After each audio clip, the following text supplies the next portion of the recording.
No, I listen to it all the time. I tell all my friends to smack it raw.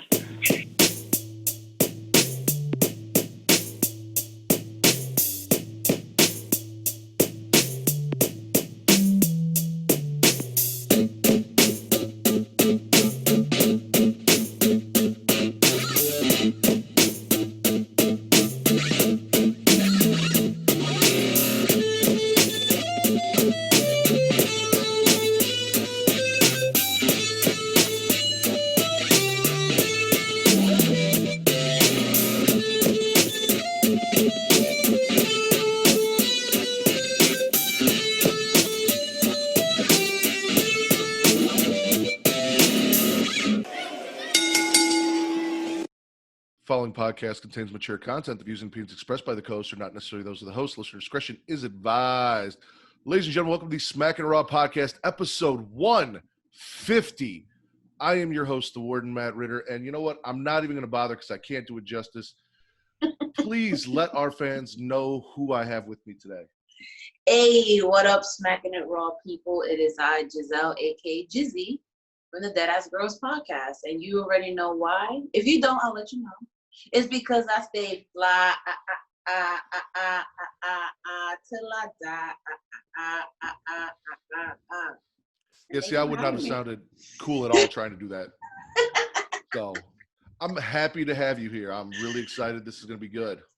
Yes, I am too. Thank you, Paul Wall, for having me on here. Now, see, I was listening to your episode right before we came on as I was getting my shit ready, and I told myself, I'm like, I'm really glad I did not slide in for those roasts because I might be feeling a certain way before we did this podcast if I listened to y'all roast me right before we got on.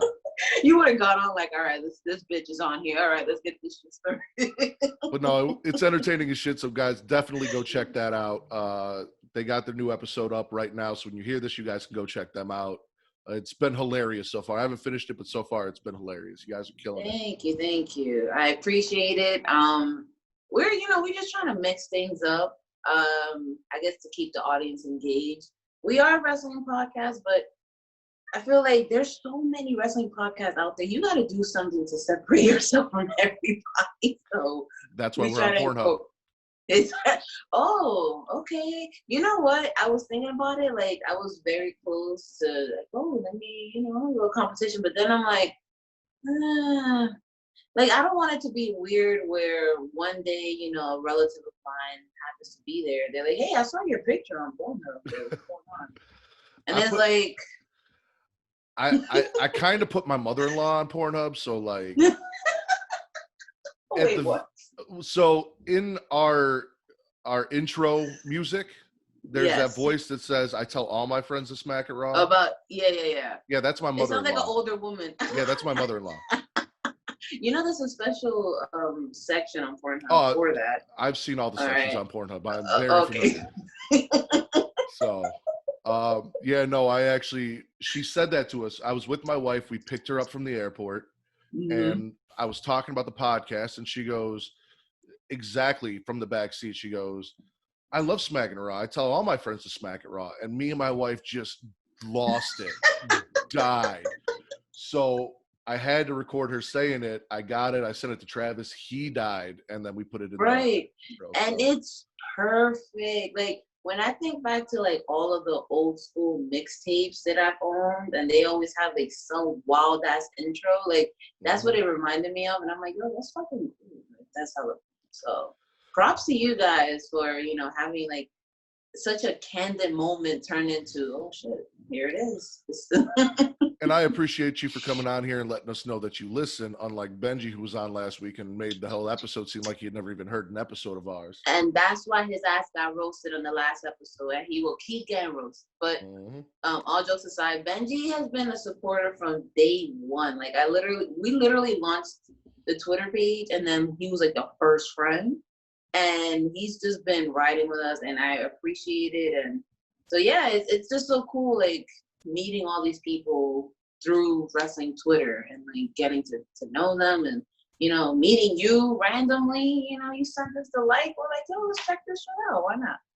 So, and I did appreciate that. Y'all did go and give us a little review. I sent you one of our episodes, and That was awesome. Exactly. And I've loved listening to y'all because we dedicate the beginning of the show to talking about kind of what's going on with Black Lives Matter and all that. And I try and put a message out there.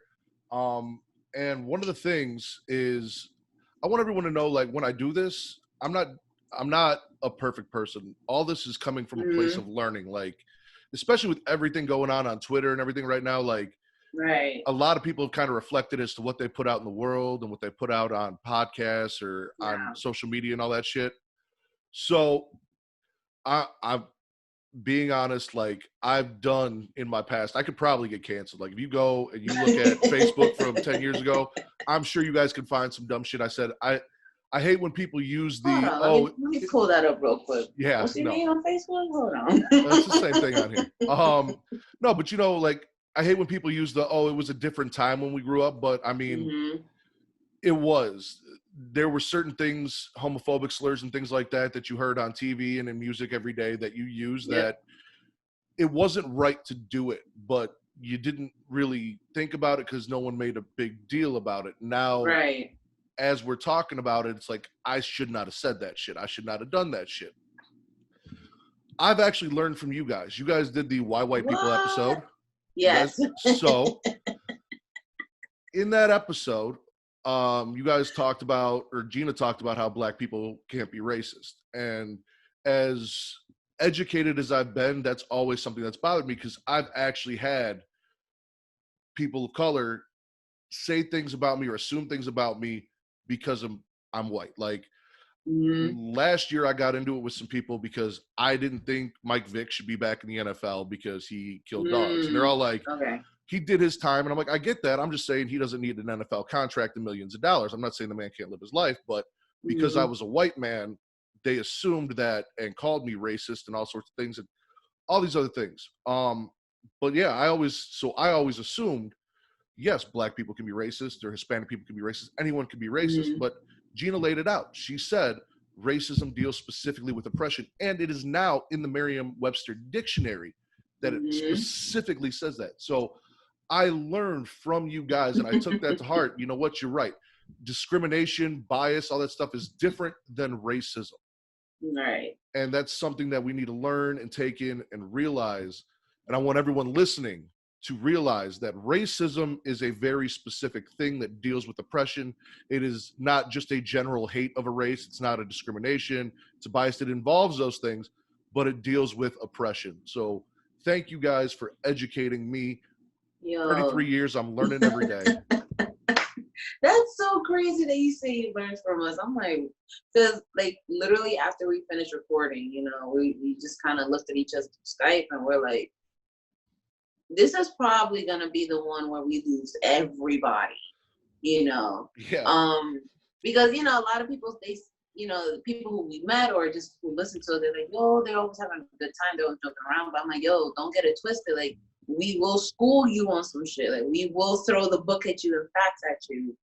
And we kind of think of things in a different perspective. Like, a lot of people tend to just be like woke, you know, and they just like hammer the point of being socially conscious. And we're like, nah, we're assholes, and we understand both sides. In fact, we understand three sides of shit. So we like to put our own perspective into that. Like, listen, yes, you have a point, but you also have a point, and that person over there also has a point. So thank you for listening to that. Well, that's why I like you guys, because as you said, when I listen to your podcast, it's not an attack. It's not a, this is right, we're right, you're wrong.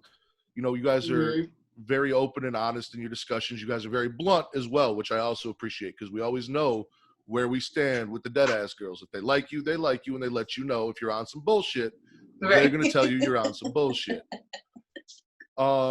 We are here to talk about wrestling, though. So unless you've got anything, like, I know you're in New York with the fireworks and all that shit. So if you got anything you want to get off your chest while we're still on this Black Lives Matter discussion, or, you know, anything in general, please feel free to put a message out there, say what you want to say or talk about. We'll talk about it. Yeah, of course. So it's, people need to understand that when we say, and when I say we, I mean Hispanic people, Black people, Indigenous people, etc. When we say Black Lives Matter, we're not talking about a capitalist machine who's pumping out buttons and T-shirts and catchy slogans. We talking about the literal human lives that are being lost. All right, we're talking about the people who are actually being buried, because a lot of times, you know, we see shit on TV and we see shit on the internet, and because we're so far removed from it, we don't get a visceral response of how this is bad. But you have to, you know, think about it this way. That's a person who was walking on this earth, living, breathing with hopes and dreams, who now cannot do that anymore. That is why we're talking about Black Lives Matter. I know, you know, I get it. People have a problem with, oh, well, not just Black lives, all lives. Technically, yes. But as we've seen systemically, that has not been the case. So once we remove the generality of everything, then we can move forward as equal people into the future. So, you know, that's why we're here with you, y'all. You are a white boy now. That's it. It's official. You're a Deadass family. I appreciate that. And I've kind of said the same thing. Like, I don't know how it's so hard for people to understand, because it makes perfect sense to me. Like, the Black Lives Matter, all lives can't matter unless Black Lives Matter. Like, all this makes sense to me. It's very obvious. Right. I don't understand why there's an opposition to it or why people get so bothered by it, because as I've been saying, and I'm going to say it again, Black Lives Matter doesn't mean no other lives matter. It just means that there is a specific thing going on that we're trying to deal with, that we're trying to address, that we're trying to correct for a specific group of people. And as you guys have pointed out, you know, there's a lot of focus on Black men, but it's not just Black men. It's Black trans people, it's Black women, it's all people of color that are dealing with these problems, this systemic racism that exists in our system, that has, you know, that shouldn't be there. And I don't see why it's so hard for people to just be like, yeah, you know what, you're right, and jump on board and support and try and make the world a better place. I've got a little girl coming into the world later this year, and I am so glad you guys kind of called out white male podcasters for not saying anything, because now I can use my platform to try and talk to people and hopefully reach some people so that they learn to make this world a little bit better for my daughter when she comes into it. Right. Yo, we gotta get her a baby pair of Timbs though. Let me know when she's born. We get her baby Timbs. We'll give her baby Air Forces, right, and a baby Yankee hat. I don't know about the Yankee hat, but I'm down for the Air Forces and the Timbs, and I'm sure my wife would be too. I don't know about the Yankee hat though. What? All right, a Mets hat? I'd probably take a Yankee hat before a Mets hat. But that's facts though. Yeah, I mean, I grew up in the south suburbs. I grew up on the south side of Chicago, so I'd be putting the baby in a White Sox hat. My wife would be putting in a Cubs hat. So like we'd be got a little feud there. Yeah. Let's get into news though. First off, WWE Backstage, no longer a weekly show. Shit got shut down. Renee got corona. Like everybody got corona. Yeah, well, yeah, no shit. Everybody got corona. We don't even know who got corona. Right. Shit's crazy though. I enjoyed Backstage. I caught it when I could. I recorded it. I'd come home and watch it. I enjoyed it. I know it hasn't been as good since it's been like the Zoom meeting they've been doing, but yeah, it's no longer a weekly show, so I'm curious to see when we're gonna get it and how often we're gonna get it, because So the way I took it, I thought they just canceled it outright. Like I thought that it just no longer existed, but maybe, you know, they changed it, or maybe there was another article with more details. I'm gonna be honest, the only reason why that shit got greenlit was because they marketed the hell out of CM Punk. And people were like, oh shit, CM Punk, oh, he's gotta be on the show every day. And then it's like, psych, he's there whenever the fuck he wants to show up. And I'm like, for people who are CM Punk fans, my dude, when has he ever operated on his own terms? You really thought that this man was gonna walk in and do this little deal? And you know, I don't care that, oh, I don't work for WWE, I work for Fox. I'm like, yeah, bullshit, okay. WWE is in Fox's pocket, so you're still a subsidiary to them. And they own your fucking image. So it's like, I thought it was funny because people were like, wait, he's not on this week. And I'm like, yeah, you guys understood that, right? But, I mean, we're not Renee Young fans. We thought, and we've said this in earlier episodes, she sounds like the basic commentary on 2K. Okay. Then when you turn on, like, she just sounds like, wow, oh my God. Like, she just has quips. Like, there's like no personality to her. Other people disagree. And that's cool, I get it. But I don't know. Like, I don't think we needed WWE backstage. And if we did, it would have survived longer on the network. Because you're already charging us for this fucking network. Why all of a sudden you have all these new shows on FS1? Like, I know there's a Fox deal, but dang, dude, like, you kind of making the network seem like less than in this case. So if they want to survive, two things can happen. One, they can move it to the network, or two, they can make this a thing where it only airs during pay-per-views. Yeah, you know what? I actually agree with that. I personally enjoy Renee Young. I think the reason I like Renee Young, though, is because I got a little bit of a personality watching Total Divas. So I kind of saw that and her interactions with Paige and stuff. So I was entertained by her ahead of that, and I like seeing that on backstage, the way those two play off each other. Did you like Total Divas? I do. I watch it every week with the wife. We watch Total Divas and Total Bellas when it's on. Oh, no, I can't do Total Bellas. Actually, I lied. I watched Total Bellas when John Cena was on that. Because John Cena, no lie, he is funny as hell. Okay. Like, in that dry, sarcastic kind of way. Mm-hmm. And then after that, the show went off the rails. But Total Divas, it has a few good seasons, and then it has a few bad seasons. I will say that. Yeah. So, like, the beginning first 3 seasons were popping off. After that, it kind of got a little shaky. And then when they introduced Nia into it, I don't know why, but that season when she first appeared, it was just drama central. I'm like, what the fuck? Am I watching Love and Hip Hop? Like, what's going on? I mean, Nia is drama, though. Like, even when she's not on Total Divas, like, there's just constantly, for whatever reason, drama around Nia. She cannot escape that shit. I know. And I feel like that is, if you take the drama away from Nia, there's literally no personality. There's no redeemable traits to her.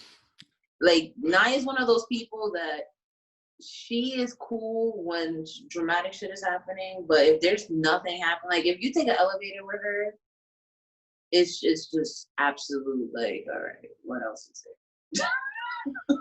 Yeah, no, I'm with you on that. Like, the only reason to enjoy her on the show is the bullshit that she brings to the show and the problems that she has with everyone. Other than that, like, she'd have no point on the show. Like, it's kind of like the Bellas. Like, they've got a little bit of personality here and there, but mostly you're there to see them run around in bikinis and do stupid shit. Like, that's right. That's not like if anything, Daniel Bryan be entertaining as hell, because like you see him and I'm like, yo, this man is really about his composting vegan life.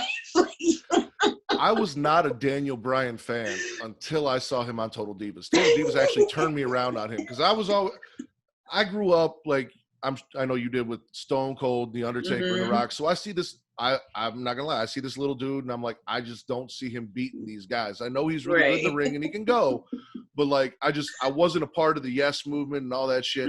But then he comes on and he's so funny on Total Divas. He's killing it. He's funny. Like, I think one of my favorite episodes is like when they're moving, and then he's like, I'm not gonna fly, we're gonna rent the fucking RV. I'm like, yo, this is wild, but okay. And then Renee Young, when she was on it, this is something that Gina has said before. She was with Dean Ambrose, aka Jon Moxley. And we saw glimpses of, how they interact. And again, it's a show, so I'm pretty sure that they put on for the show too. But no lie, I don't know what it is, but him being on that show totally fucked his career up, in a sense, in WWE. Yeah, because it's him out of character. So you're seeing the real guy and what they're trying to do with him, with that crazy sort of... Right, and then you see him, he's actually not that deranged. Like, he's actually a pretty chill dude.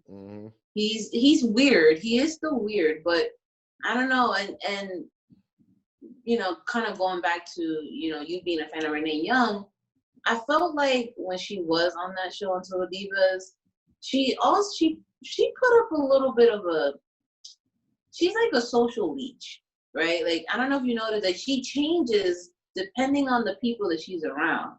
Like when she does After the Bell with Corey Graves, all of a sudden she's like this snarky, sarcastic chick. But then you catch her with the girls and she's like a completely different person. Now, don't get me wrong, we all have different friends that we change for, but she changes to a point where you don't know who the fuck she is. Okay. I see that with Natty. Natty changes. Yeah. Natty's a racist. I said it here. Natty's a racist.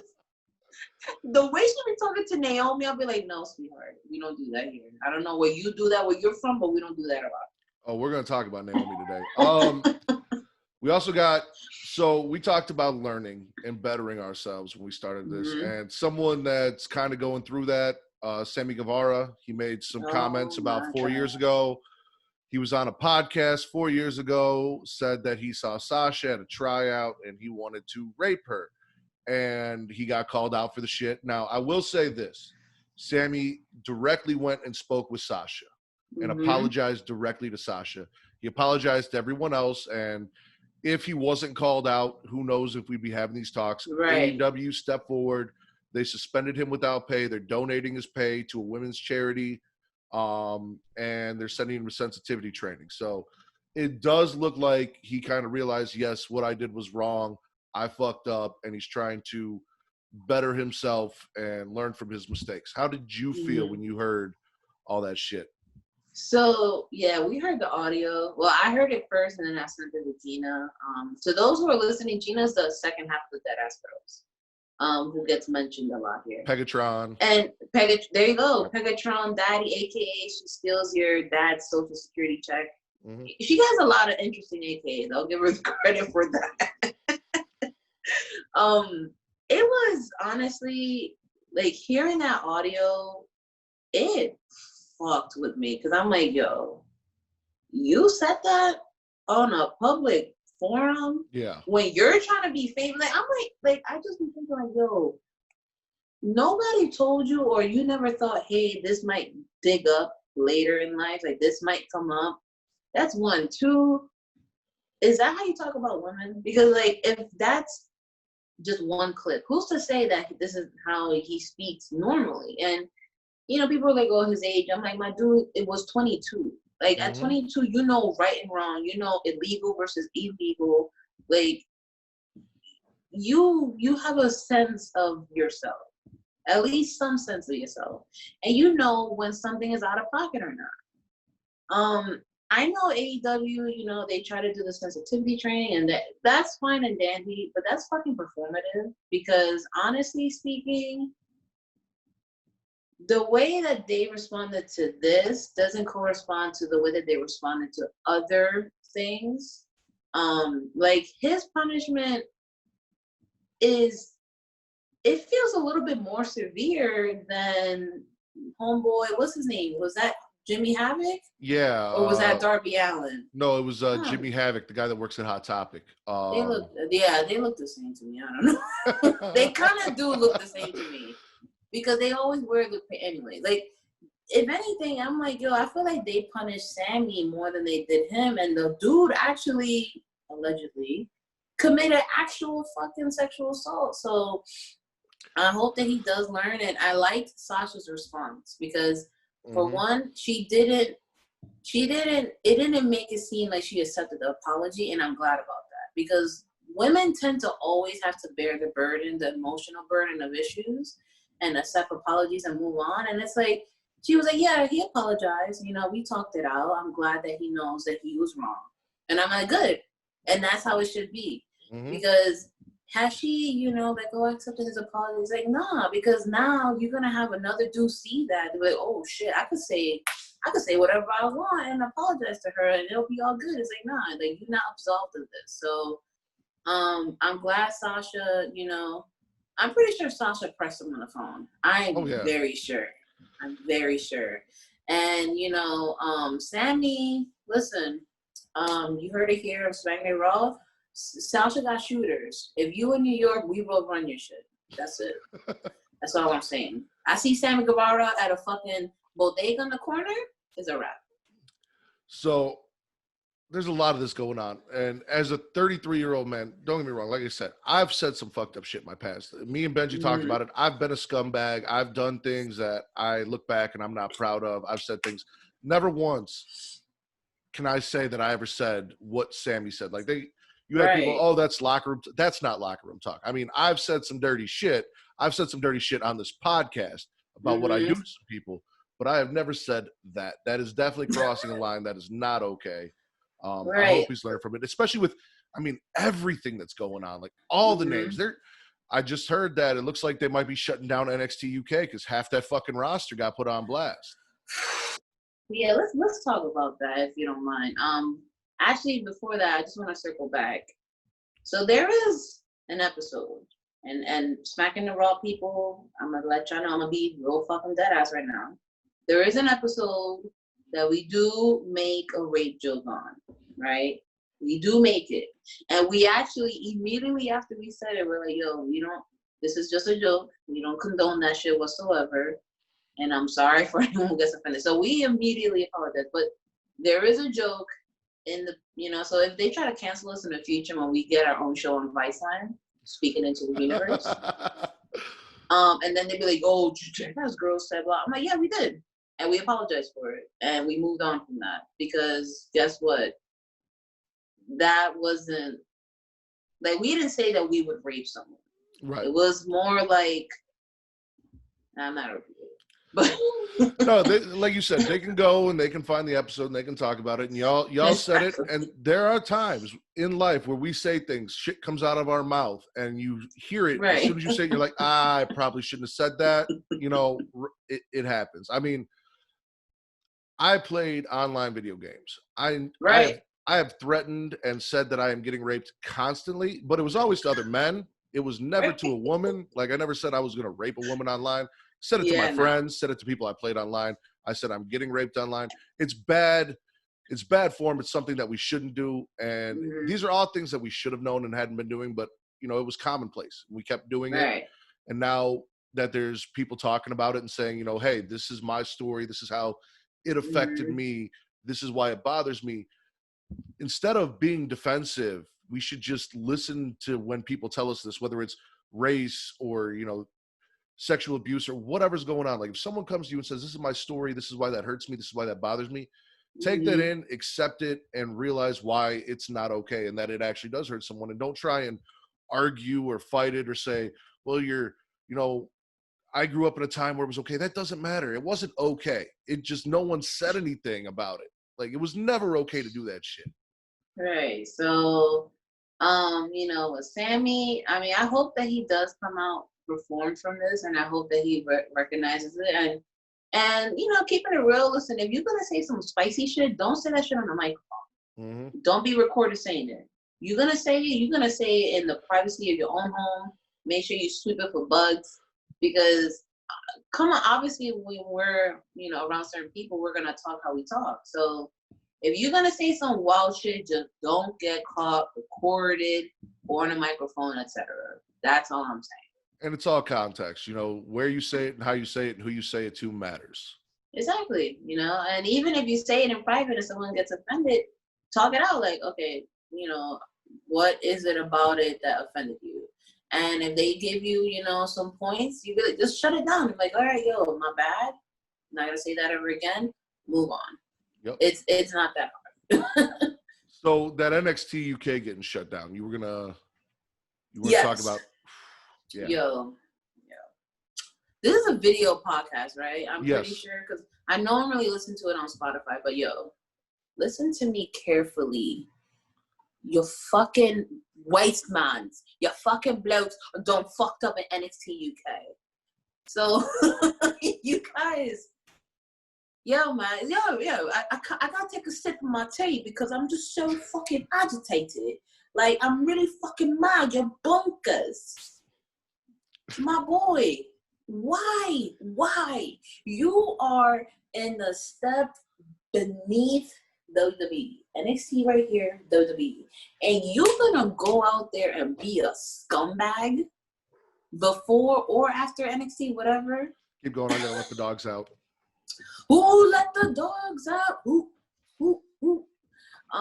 You know, there's no way that you can talk yourself out of, you know, doing what you did.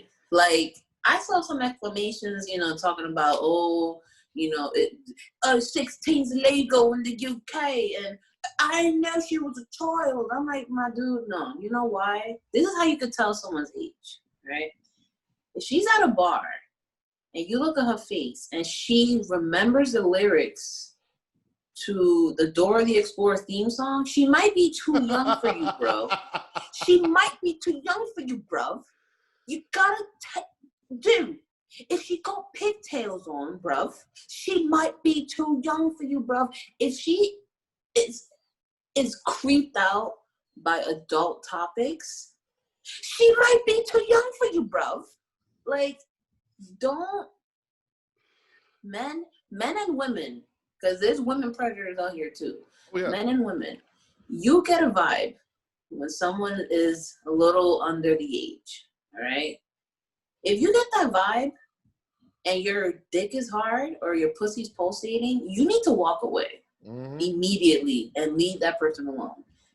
In addition to, what bothered me more about that is the fucking smugness of people coming out saying, yeah, I knew that already. It's like, you're proud to know that your buddy was a fucking pedophile? Your bro was a pedophile? All right, I'm having way too much fun with this. I was enjoying it, but yeah, no, I'm with you. I'm obsessed with the United Kingdom culture, British slang and all that shit. But no, it's like, how are you proud that your boy is out here assaulting women, raping women, and manipulating? Like, how is that something that you stand proud of? Like, yep, that's my boy. I knew he did it. It's like, dude, you're creep. You're just as worse for keeping it.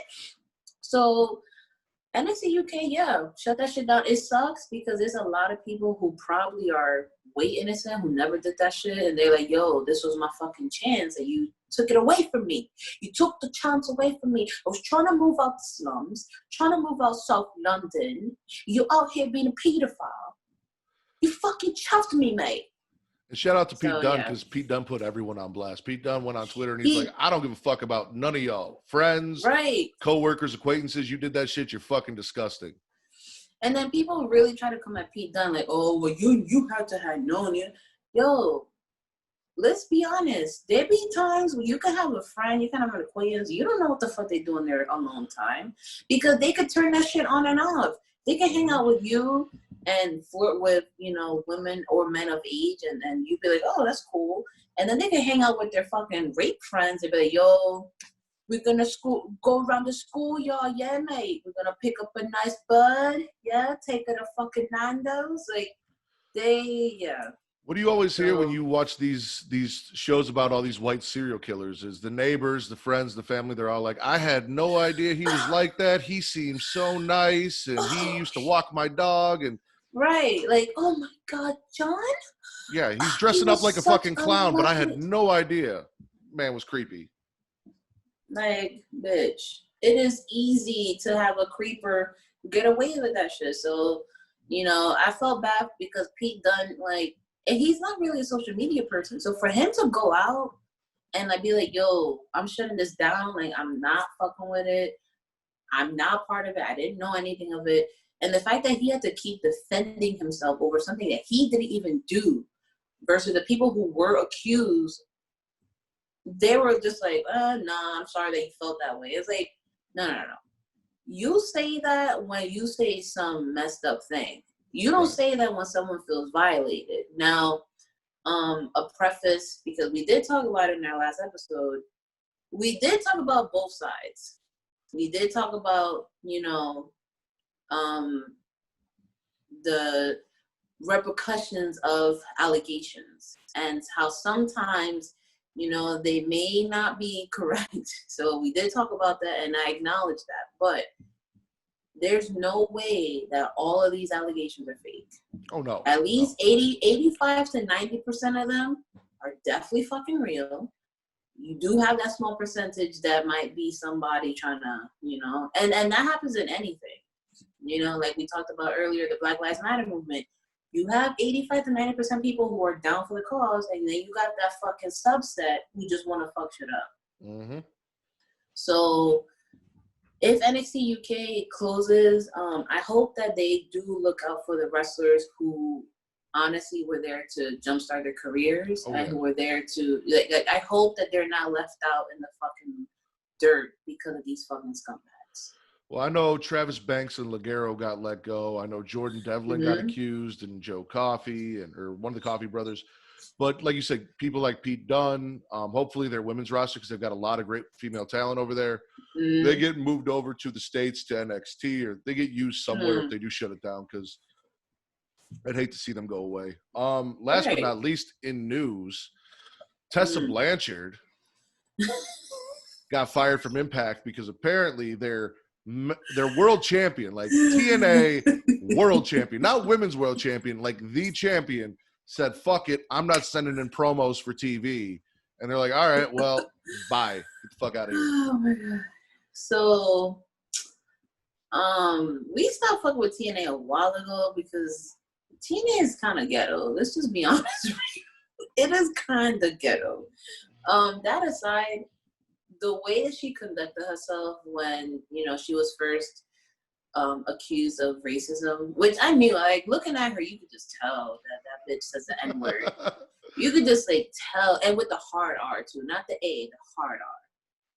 You know, and that little shitty apology she did, and then she started turning, you know, like, she did an apology, and then within an hour, she starts attacking people. I'm like, my dude, you gotta wait before you start being a heel again. Like, that's not, sis, this is not it. So based off of that alone, I kind of knew that she was not, and I know people here in New York who know Tessa Blanchard, like, they, you know, they help around, normally when they have their shows here in Queens, like, we know a lot of people who help out with the ring setup, and they've met them, and they've met her, and they'll tell me, they're like, nah, she's a fucking asshole. Like, she's rude, and she's definitely, so I believe it.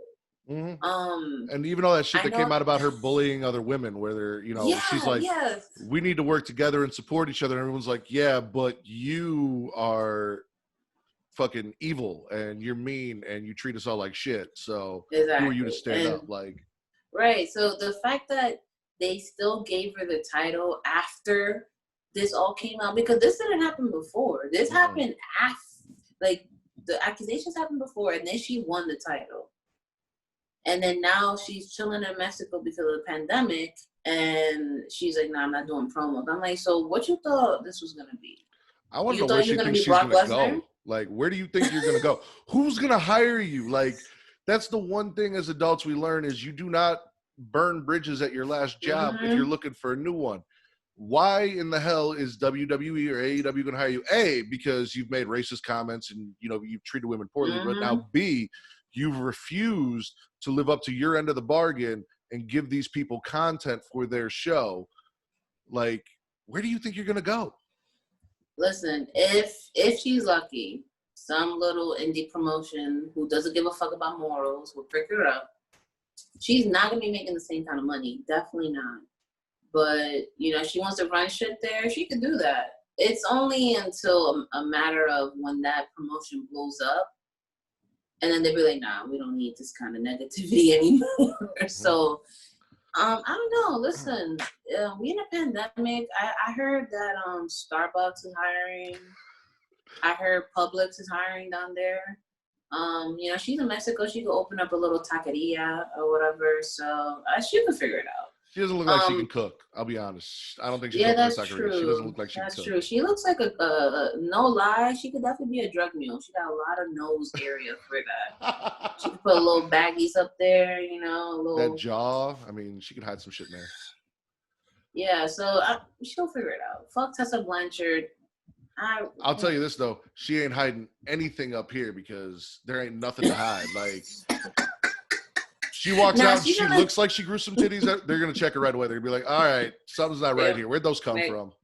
Over here. You got the glove on, like, like, all right, let's go. We gotta look this up. And it's the dumbest reason to get fired. The stupidest. Like, I don't understand that they fired her before for the bullying and the racism. No, you get fired for not doing your job. Smackin of all people, please make that make sense. Please make that make sense. I mean, I don't know.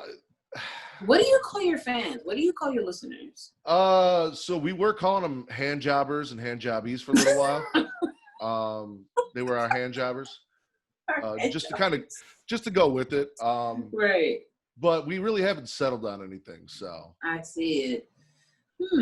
Yeah, we gotta ponder our name because we call our peeps the Deadass family. And you got mom and dad, me and Gina, and then you got the kids who are our listeners, and then you got the aunts and uncles who are our podcasting collaborators. But yeah. So I get to be an uncle.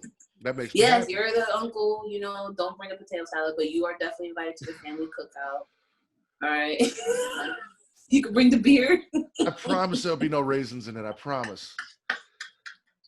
Actually, speaking about that, what we wanted to do this year before Miss Rona came through, being a world heavyweight champion and shit, we wanted to throw an actual cookout and invite all of the people who that we fucks with, and we wanted to make T-shirts that look like family reunion T-shirts. And say that I went to the Deadass family cookout. We were doing that. So hopefully in the next year or two, that's something that we'll think about doing. But we wanted to do it during a pay-per-view, like WrestleMania, because I know a lot of people are gonna travel to it. It wouldn't make sense for you to come here for a fucking cookout. Right.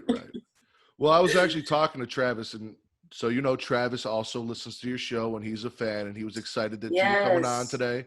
What happened to him? Why he not on? So Travis actually just got certification for a new job. So that's awesome. That's what he's been doing is he's been studying and busting his ass. And earlier this week, he sent me a paper saying that he passed. But also he's down in Texas. And as you know, Texas is all opened up and shit's getting all fucked up. So he actually had to go back to work yesterday. So he'll be back next week now that his certification's done and all that. But so shout out to Travis. Congrats on passing. We're proud of you. Yeah. Shout out to you, Travis. Don't get Rona because I heard Texas is spiking over there. Texas and Florida. Y'all are killing it. Wait. We need to talk about Florida, COVID, and I don't know if you heard about this thing that WWE is forbidding talent or anyone from talking about their COVID diagnosis. I did hear about that. Okay. Let's talk about the legal implications. That is fucking illegal. Your employer, regardless of your contract status with them, cannot tell you to not discuss your medical diagnosis. Now, you're not legally required to tell your employer about it unless that you exhibit behavior issues that might affect your work performance. All right, look that shit up. New York State labor relations. Your girl does research. I don't know how Florida does it because Florida is the bubble of America. But yeah, also they're not technically employees; they're independent contractors. So I don't know how that works. Now that's talent though, but backstage people, because it was one of the producers, Renee Young, Kayla, and another writer. They're employees, and they're the ones who say, "Yeah, I had COVID or I got COVID, whatever." So I'm they're doing it socially responsible people will say, "Hey, I have it. I've been around you. You should probably test yourself. You should probably quarantine yourself." But the fact that they're so concerned about keeping shit running business as usual and people are getting sick, I'm nah, you can't. Listen, with a person, there's a tree, all right? You have the wrestler, you have their spouse or significant other, you have their children if they have any, or you have their elderly parents that they might live with, and then you have their neighborhood. If one of them gets sick, they're all getting sick. Mm-hmm. So the fact that WWE is not fucking like cognizant of that, I'm like, listen, I don't care what deal you have with the governor or with the president, but honestly, as a fucking company, like if I was a wrestler, I'd be like, fuck this. Fuck this. I'm going to school. I'm getting my GED online. I don't know, University of Phoenix, bitch. And I'm going to pick up another trade because this can't, your life, your health should not be sacrificed for somebody else's pockets. I agree 100%. And I understand HIPAA. So WWE, if they, if the talent doesn't want to, WWE can't come out and put people's names out there unless they're okay with it. But at the same time, I'd at least like WWE to tell everyone, because we know what happened, how many people, how big of an outbreak there was. Like, give us some kind of information. Let us know kind of what's going on, so we can expect to know who we might or might not see in the coming weeks, since they're not shutting down. I mean, I'd actually be good with them shutting down. When they were doing those bullshit ass shows when COVID first hit, where they were just replaying old pay-per-views and shit. Yeah. Travis and I had a blast going back and watching old fucking Monday Night Raws and covering that shit and doing watch-alongs. I'm going to force Travis to watch like every goddamn Undertaker match that's ever happened. Like, I'm all about it. So I'm good with it. Like, shut down. We'll have some fun. I won't have to watch 8 hours of wrestling a week. I can watch, what I got to for the podcast. If we're going to cover some shit or do whatever, I can take a little break, get a breather, let everyone get healthy, let everything get back to where it needs to be, and then get your testing policies right. Because clearly scanning for fevers didn't do it. You guys weren't testing like you should have been. And now who knows how many people are fucked up. Exactly. And then that whole thing like, you can't wear a mask because it doesn't look good on TV. But then we gotta talk about Simone. Right? We gotta talk about the Rock's daughter, the little pebble of WWE. And I put up a little sub tweet on Twitter. So at Deadass Girls, if you want to see the little shade that I threw at 2 a.m.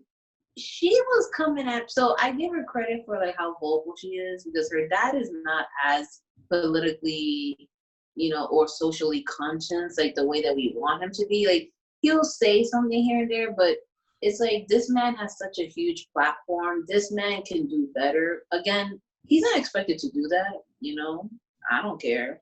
But I said the same thing about Michael Jordan when he was active. Everyone was like, why doesn't Michael Jordan do this, blah, blah, blah. And they actually addressed that on that The Last Dance, where Michael was like, first of all, he said, fuck them kids, okay? You think he gives a fuck? He really said, fuck them kids, yo. I'm sure you know the story about the, how nobody wears Jordans or whatever. It was like back a couple years ago, and he was like, fuck them kids. So, yeah, it's like, I don't expect a celebrity or someone big to use their platform for socially conscious commentary. But if you do care about it, and if you're able to, great. Simone does it, which is awesome. But see, this is where the little tap dance and the Rock's thing comes in, is that somebody pressed her online, right? Because they were like, oh, well, people are not wearing masks. And you telling us to wear masks, this and that, all these people got corona. He's like, oh, well, she was saying like, no, we could wear masks, we just choose not to. So then people are like, wait, hold up. You pressing us about wearing a mask. Yeah, you and other talent don't want to. That doesn't seem. And then she started going on this little, oh no, WWE cares about its talent and they're doing everything they can to. I'm not like, bitch, no. That little, I don't buy it. I don't buy it whatsoever. As soon as they said that they were going to do testing all the time, I knew it was BS. I knew it was BS, because I'm like, there's no way. You guys, there's no way. Like, they want to bring fans so fucking much because they're losing money. Yeah. It's like, really? Like, this is... You want to kill people for fucking talent? And I'm going to say something on here. I'm sorry, Matt. I don't want to listen, Warden. This might turn some people off. It's okay.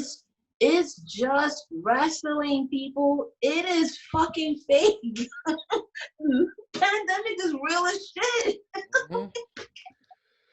I got into it with a coworker. So where I work, they told us that if you were riding in a truck with another coworker, you had to wear a mask.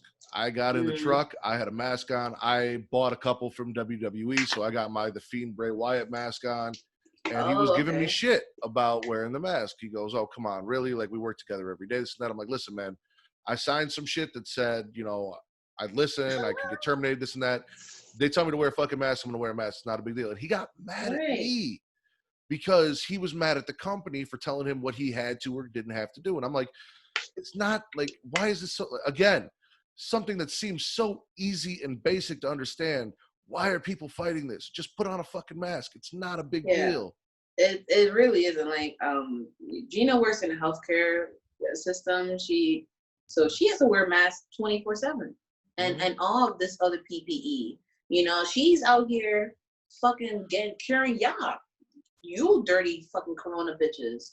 And I work in in food industry, and they're telling us like, yeah, we gotta wear masks and gloves now. And I'm like, all right, cool, whatever. Like, you gonna give it to me? Because I'm not paying. And yeah, it's like, I'm like, listen, I can barely find a mask myself. So if you can buy me one, get me the PPE, and I'll do it. It's like, if we have to do this, and I say we, like frontline workers, essential workers, even though I'm not being paid essentially, but whatever. If we gotta take extra care to make sure that the public is safe, why shouldn't we hold the public accountable for keeping us safe? Exactly. And WWE and other wrestling promotions should take that rhetoric. If you're not gonna care about your talent, why would you expect the talent to care about you? Mm-hmm. You know, so people were giving Roman shit, people were giving Sammy shit and KO, and I'm like, my dude, they were doing it because they're smart. And they probably are investing their money in other things because they know that wrestling's not forever. First off, man, anyone who gave Roman shit, fuck you. That man ain't killing himself. He ain't dying in a hospital after beating leukemia twice. So you can watch him wrestle weekly on TV. Like, he's got a family to take care of. He's got like 15 daughters. Whose hair is all as beautiful as his. Like, listen, leave that man alone, let him live, and when everything gets better, there's a vaccine or whatever, and we can kind of get back to where we were, then he will come back and he will wrestle. Y'all didn't want to see him on TV anyway. You bitched about him every week. You didn't want him around, and now you're like, oh, well, Roman Reigns did. Like, shut the fuck up. Shut the fuck up. Right, yo, he do got mad kids, though. Yeah, I know. He just had, mind you, he is immunocompromised. His wife was pregnant, and then she just had the twins. So he has 2 sets of twins at home, right? He had a hella kids, and he lives with his fucking in-laws. I'm like, yo, the check is not large enough for my family to fucking perish, okay? So, and Sammy always been with the shit. Like, he didn't even want to go to fucking Saudi Arabia. So I'm like, he's like, you fucking bugging. So anyways, I hope Vince gets it. I hope Vince gets COVID.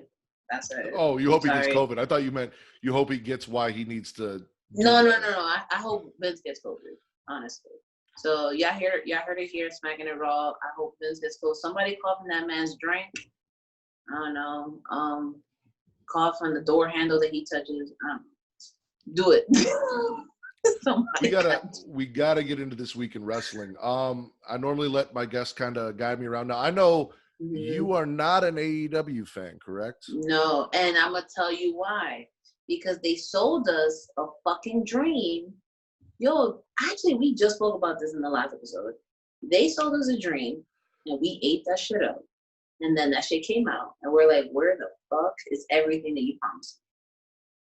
So, you know, they promised inclusivity, they promised diversity, they promised great women's wrestling, and they told us, oh, we're involved, but we're not gonna let the show be about us. Lies. It is about the Young Bucks, Kenny Omega, Cody, all that shit. I knew that shit from the beginning, and that's why I don't watch it. And they're so busy taking shots at the E They're not even focusing on themselves.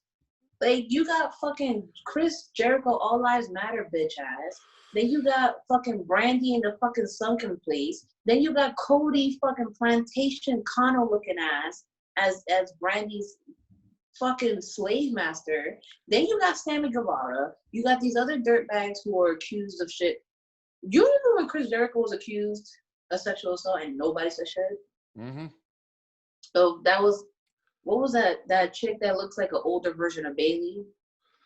Oh, shit. Like if Bailey washed up and did drugs, her. I don't know what her name is, but that's what she looked like in her face. And yeah, listen, don't get me wrong, the WWE has many flaws, and I acknowledge that, and I know it's shitty. But you're a new promotion, and you told us you were gonna give us all these things, and you have not given us shit. So I don't fuck with the AEW for that reason. So I'm assuming you didn't watch AEW then, correct? Hell no. I think the last so time I saw it was when Johnny Moxley came out at the end and he attacked Kenny Omega. What was that? That was Double or Nothing last year. There you go. Yeah. So, I'll run through AEW real quick. We'll just get that over with. Yeah, of course. There was some good shit here. We kicked it off with Luchasaurus versus Wardlow, and I watched this big ass motherfucker Wardlow do a flying head scissors on Luchasaurus, and then Luchasaurus did a shooting star press off the stage into a group of guys standing there waiting to catch him. I did see that on Twitter. I saw the little clip. It was pretty dope. I'll give him that. Mm-hmm. Britt Baker, I can't stand her in the ring. I think she's trash in the ring, but this character that she's got, she's killing it. She was on the back of the golf cart in her wheelchair, and it was all boxed in now, so no one could get to her. Big Swole comes in and starts beating on the glass, and Britt's talking shit. So Big Swole fills the fucking box with trash. That was entertaining. I love Big Swole. She's fantastic. Actually. She is fantastic. I agree with you. Britt Baker is shit in the ring. She's a discounted Chelsea Green, but please continue. And we see where Chelsea Green's been. Then we got Hikaru Shida. She came out for a match. I'm not hyped for her match with Penelope Ford because I think Penelope Ford's trash as well. But so Shida came out. Ford started talking shit. Shida went in, beat up, like, I think her name was Red Velvet, just beat down this girl in like 10 seconds. And then went back outside, jumped the barricade, and started whooping fucking Penelope Ford's ass in the crowd. So that was actually pretty good too. We had a Cody Rhodes, Jake Hager press conference where they do like the weigh-in and they talk shit. The only plus this week for AEW with everything that's going on with the COVID is that QT Marshall was not on the fucking show because I cannot stand that motherfucker. Him and John Moxley are supposedly off because of that. I heard that even though Renee tested positive, Mox tested negative. So he's still supposed to have his match in 2 weeks. We'll see. But we got rid of QT Marshall. They do a little pose down. Hager does the whole thing where he sticks his fist in Cody's jaw, and then they brawled. The best part of the show was Joey Janela and Sunny Kiss. So I looked because I saw that online, yes. I've heard people refer to Sunny Kiss as he, and I've heard people refer to Sunny Kiss as she. So I went and looked at the Twitter profile to see what the correct pronouns were. And the pronouns that Sunny Kiss uses are he, she, babe, and sis. So no matter what, you're not wrong. But they're doing this little travel where you've got Sunny Kiss and Joey together. They stop at a BP. Joey goes in to buy some shit. Sunny's leaning over the car. Some dudes come up to holler and find out that Sunny's a dude. They start brawling. This is like 80s action movie. She's punching dudes in the dick, doing a split, like all sorts of stuff. And it was entertaining as shit. That led to a tag team match where Colt Cabana from Chicago, fucking Brody Lee or Luke Harper, whatever you want to call him, defeats Joey and Sunny in the tag match. Key, Brody Lee kind of fine. Really? He left WWE. No, okay. I've always knew he was kind of cute in the WWE, but he dressed like a slave owner, so I was not with it. And he came here, and I did watch the little promo he had when he's eating the steak, and I'm just like, I don't know, I'm slowly starting to be seduced. man took a shower and now all of a sudden putting on a nice suit. It's like, oh, okay.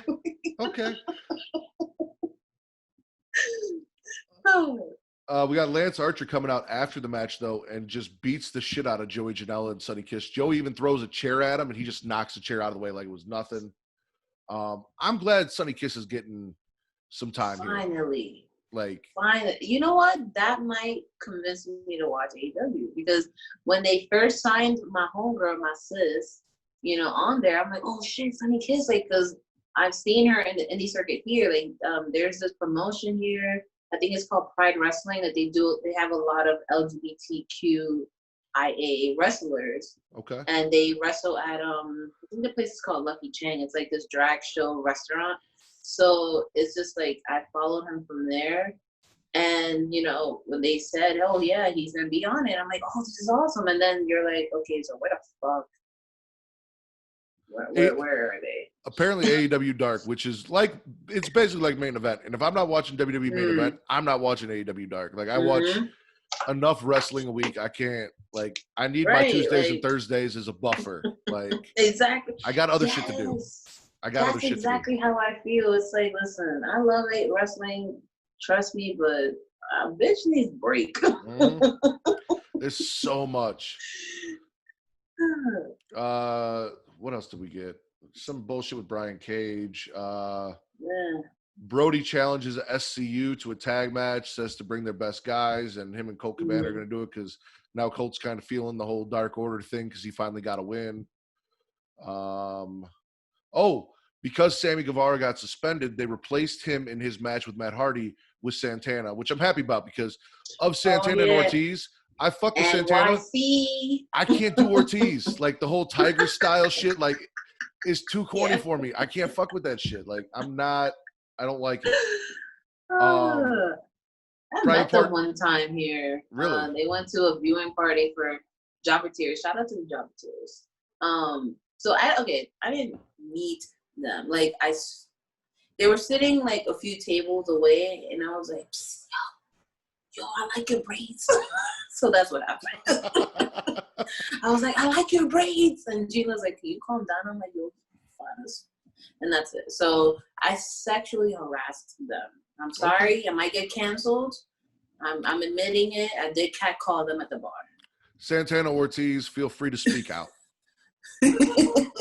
Hashtag that shit. Then we kind of finished the show up. I'm sorry, Santana loses to Matt Hardy, and then Ortiz comes in, they jump Hardy, and then Private Party makes the save. This is setting up a match for Fyter Fest where it's Private Party, who they really haven't sold me on. They did great in that opening tournament with the tag team match, but since then they haven't done shit with these guys against Proud and Powerful. So gotcha. We'll see how that goes. And then we finished the show with All Lives Matter, Chris Jericho, and my boy, no effort whatsoever, Orange Cassidy. I don't know why. I gotta listen. I have to give this man credit because I was thinking about it. He comes out in a jean jacket and jean shorts, like he's still in the 90s. He is not the most. He's not the most jack guy. He's not the most beautiful looking guy. There's not a whole lot about this man that looking at him you'd be like, that's someone I want to watch. So he took his personality or this gimmick that he's made and he got it over to the fucking moon. The most average dude ever really just made something out of himself. So I got to give him credit. This is all Jericho talking shit. He asked the why'd the chicken cross the road joke 5 times. He's like, yeah, it's getting annoying, right? It's getting annoying. That's kind of like Orange Cassidy. Jericho tells Cassidy, don't try and pull your little shin kicks on me because I'll knock your teeth out. Cassidy does it. Jericho grabs his sunglasses and breaks them, and then they get into a brawl as we go off air. I will also say about Orange Cassidy, this man will be able to keep walking in his 40s and 50s and 60s. He will not have any aches and pains. He will not be off the Benzies like Kurt Angle was. Maybe people should kind of Orange Cassidy is gonna not have CTE because he's not doing any effort. So shout out to you, OJ King, because that's smart as fuck. Oh yeah, no, he's cultivated a whole style of wrestling that does like zero damage to his body. Exactly. You know, he's only like really, really wrestling once a month, and he's still entertaining. He's still out there. And then when he goes, he can go. Like the guy can go. I saw it when he went with him and Pac, you know, the couple of altercations he's had with Jericho lately. Like when he needs to go, the guy can go. But also doing the shit he does, it's so entertaining to watch, and it's like zero effort. Exactly. So it's cool. Like I've seen it. I noticed him in the indie circuit, like because his videos circulate, and I'm like, yo, who the fuck? Who is this guy? And one of my homeboys, he drove to Iowa when he dropped off his kid at college, and he was like, yeah, he was. I saw him performing, and I'm like, is he wrestling? And I'm like, yeah, this man is definitely. I mean, he would never reach the WWE with that kind of, with that. But, maybe NXT, but he ain't getting over on the main roster. Right, and also it doesn't really matter because WWE is not the end all be all. Nope, there's several other promotions out there killing it. So I'm gonna swallow this episode. The opening match was great. We had some fun shit in between that kept me entertained throughout. You know, and then they closed the show out real good with the Jericho Orange Cassidy stuff. I know you didn't watch it, so. I'll wait to ask you if you're going to spit or swallow. I'm going to say stranger danger, keep away from me. Where you want to go next? Raw, SmackDown, or NXT? So let's jump on to, okay, I'm going to be honest. I didn't watch SmackDown yesterday because a bitch was doing laundry, and the laundromat is empty at night. Key thing. That'll be really easy to run through because nothing happened. Okay, great. Yeah, let's start with Raw, then we'll go to NXT. All right. So, do you want to run through SmackDown and then go to Raw, or you want to go Raw first? Yo, your show. Go right ahead. I'm chilling with you. Okay. Yeah, since you didn't watch SmackDown, we'll bang that one out too. This was an Undertaker tribute show, which Undertaker is my guy. Oh my God. Yeah, I saw that shit. Wait, I saw that shit. It's like. So you got Hardy, Drughead, in the ring on his knee, and you just have a bunch of people everywhere. I'm like, what the fuck is happening? And you just have Undertaker. Like,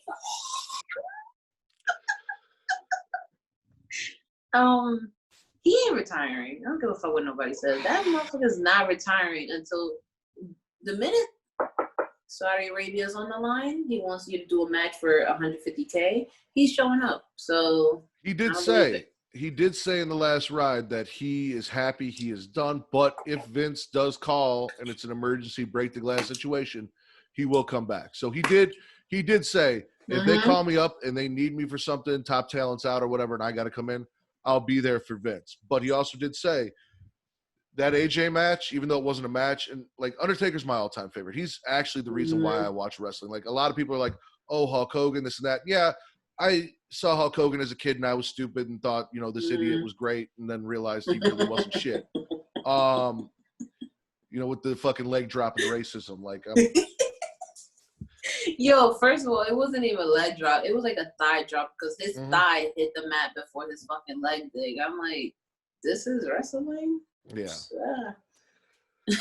But Undertaker's the reason why. Like, I caught the Undertaker Mankind feud early on with the Boiler Room Brawls and the Buried Alive matches and all that shit. And that's where I was like, what is this? Right. I need to see more of this. Like, give me that. So he's the whole reason why I watched. So having a tribute show to him, especially with everything going on, like, I was absolutely cool with it.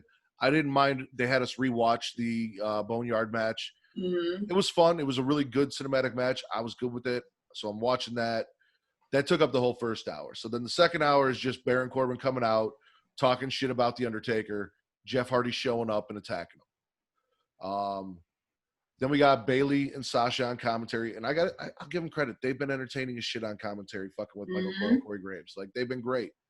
We got a fatal four-way. And I was originally mad at this because you had Alexa Bliss versus Dana versus Lacey versus Nikki Cross. And I was like, where the fuck is Naomi? She was here last week. Where's Naomi? Now, some people said maybe she decided not to come to tapings because of the COVID shit. I'm like, okay, if that's true, if that's what happened, I'm good with that. But if that's not what happened and you're just not using her, like you're not using Bianca Belair, like you're not using all this other talent that you got, Shayna and all these people that are just sitting around, and we're giving us the same people every week. No offense to Dana Brooke, but I didn't need Dana Brooke in the match. Like, we already had two blondes. We didn't need the third. Speak on it, King. But Nikki wins, so we're gonna get Nikki versus Bayley. Bayley, during the match, I don't know what the fuck happened, but she called something an areola splash, and I died. I went on Twitter and asked, and somebody even confirmed like they heard the same shit. I'm like, I don't know what the fucking areola splash is. Like, did you see a splash of areola? Did someone's boob pop out? Right, like the TD pop what up. happened? Okay, cool. But yeah, no, Nikki won here, so it's gonna be Nikki versus Bayley. Oh, that's pretty good actually. At Extreme Rules, so yeah, I'm down with that. The battle of the butts. Yeah, I like how everyone calls her Thicky Cross on Twitter. Oh yeah, that's Sticky Cross. That's Bay. Then we had an 8-man tag. It was New Day and Lucha House Party. They defeated The Miz and Morrison and Shinsuke and Cesaro. I don't know what they're doing with I feel bad because it's like you guys put people together that don't need to be together. Like you guys create tag teams out of thin air, and then you can't even fucking create meaningful storylines. Like I remember back then, like if you had a belt, you were doing a lot of promo work. Like you weren't wrestling as often. You were doing a lot of promo work and like backstage skits and stuff. And I feel like we need to bring that back because that's how you build the story. Like you like wrestling them on Monday and then another Monday and then another Monday and then another Monday and then a pay-per-view. I'm like, yo, it kind of loses its luster for a little bit. Like, where's the beef? Like, you need to build the beef up a little bit better. Like, NXT does that where, you know, they'll have a match, you have a ton of promos and, like, back and forth and, like, attacks and shit, and then you get to the pay-per-view and, like, it's like the tension is here and it's, like, boiling, and then you're like, oh, shit, like, I can't wait for this match. So I hope that, you know, the main roster kind of, like, they got the time, you know? We don't got a lot of people to worry about now, so what's up? That's my thing is they've got one of their the most entertaining thing on SmackDown is the New Day. Like, even without Xavier Woods, who Travis has said is basically the mastermind behind all their entertaining shit. Like, Big E is still entertaining as shit. He fucking did a body roll to the ring. Like, he just laid down and rolled down the ramp to the ring here. Why are you not using them more? Why are they not doing more? Why are you not letting the New Day be entertaining? Because they are entertaining. Like, instead I got the Miz and Morrison doing fucking pranks on Braun Strowman for 2 weeks. Like, I don't need that shit. I can't believe Morrison really signed back with WWE. I'm like, yo, that check must have been fat for him to come back and then to be treated like nothing. I'm like, yo, you had one of the most breakout successful careers in Lucha Underground, and then you come to this? I got to assume they lied to him and promised him all sorts of shit, and then they're just like, oh, it'll come. Because we heard CM Punk talk about that, where they kept telling him, oh, you know, you're going to be in the main event at WrestleMania, and that's all he wanted. And then every time they came around, it's like, actually, we're going to do this, we're going to do that, blah, blah, blah. So that's what I got to assume is they told John Morrison, they promised him a bunch of shit, and now they're just kind of not never doing happened. Right. We also had story time with Braun Strowman. So Braun Strowman tells this story, and listen, I'm not like I prefer my Braun Strowman with like the get these hands, not talking much, just slamming dudes. But he actually cut a pretty damn good promo. He told this whole story about meeting Bray Wyatt for the first time and how Bray Wyatt is basically the devil and some. Oh, I gotta watch that shit. Damn. Snake bit Bray Wyatt in the face like 15 times, and Bray didn't flinch. He just sat there, and that's how he knew. And when he has this match with Bray Wyatt at Extreme Rules, which, by the way, they're calling the Horror Show. Yeah, I heard. So that's about to be a cinematic match. Oh yeah, because Braun challenged Bray to fight him in the swamp where it all started. So that's definitely going to be a cinematic match in the swamp. Some WWE 2K20 bullshit. That's what we're going to get. Y'all getting COVID. Y'all getting COVID. Y'all getting hepatitis. All the hepatitis. A through Z. Y'all getting AIDS in that shit. Could you imagine if they were actually at a swamp and fucking Braun Strowman had his leg bit off by an alligator? Right. Like, first of all, imagine you jump in the swamp and you jump up and just like leeches everywhere. Oh.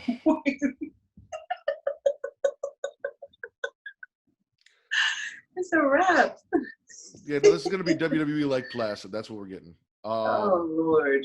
But no, it was actually a really good promo. I was surprised. Like, I'm not used to listening to Braun talk that much and actually be entertaining. So yeah, I'm looking forward to that. I don't know about this whole, like, it's not Halloween. Why the fuck are we calling this the horror show? Like, That's what I'm saying. I'm like, it's still summertime. Like, there's other things you guys can do. You know what? They should have a match at a Black Lives Matter protest. And like, they should have Braun Strowman be like, nah, all lives matter, and then Bray be like, nah, Black Lives Matter, and then they have a clash, right? And then it's gonna be crazy because like he'll steal protester sign and like bash Braun over the head with it, and then Braun looks up and you just see like the Black Power fist yeet his whole shit, all right, and then at the end of the match, when Bray pins him, Braun is like, maybe Black Lives do matter, and that's how you end the match. And for the build up, we can see Braun Strowman like planting pallets of bricks, like carrying them because he's so strong. You just pick him up and put him down, smashing windows, and like they can have a little promo where he comes up to the Street Profits and just looks him up and down, like calling the cops, like little things. You can have a little promo where Braun is like picking out shirts to wear. You see like the merch, a clan outfit, more merch. He's like, oh, I don't know what to wear today. Yeah, just like the full-on cloak just sitting there. So, this could be a match. All the merch that he pulls out has a Confederate flag on it with the little train. And then he finally settles on his regular shirt with the shitty ass beard that he got, and then Braun, Braun could be like, Bray could like have meetings with like all the Black talent, like, we gotta rise up, and it's like,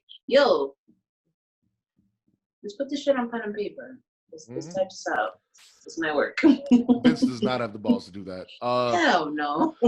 And then, like you said, we finished off SmackDown. Jeff beats Baron Corbin.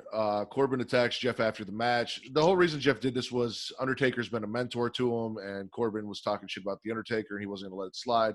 So then we got all the talent that comes out to support Jeff Hardy in defending the Undertaker's name. So you got Braun and the New Day and all these guys out there, and they all run a train on Baron Corbin after the match. Like,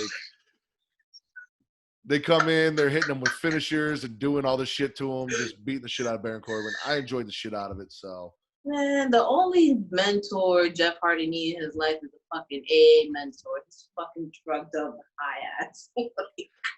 There's so many people that are so mad they're doing this, and I don't understand it. Like, it's TV. It's his life. If he's comfortable doing the shit, if he was good with it, why do you care? Right, like, people heal in their own ways, and that's cool, but my boy, you have not healed yet.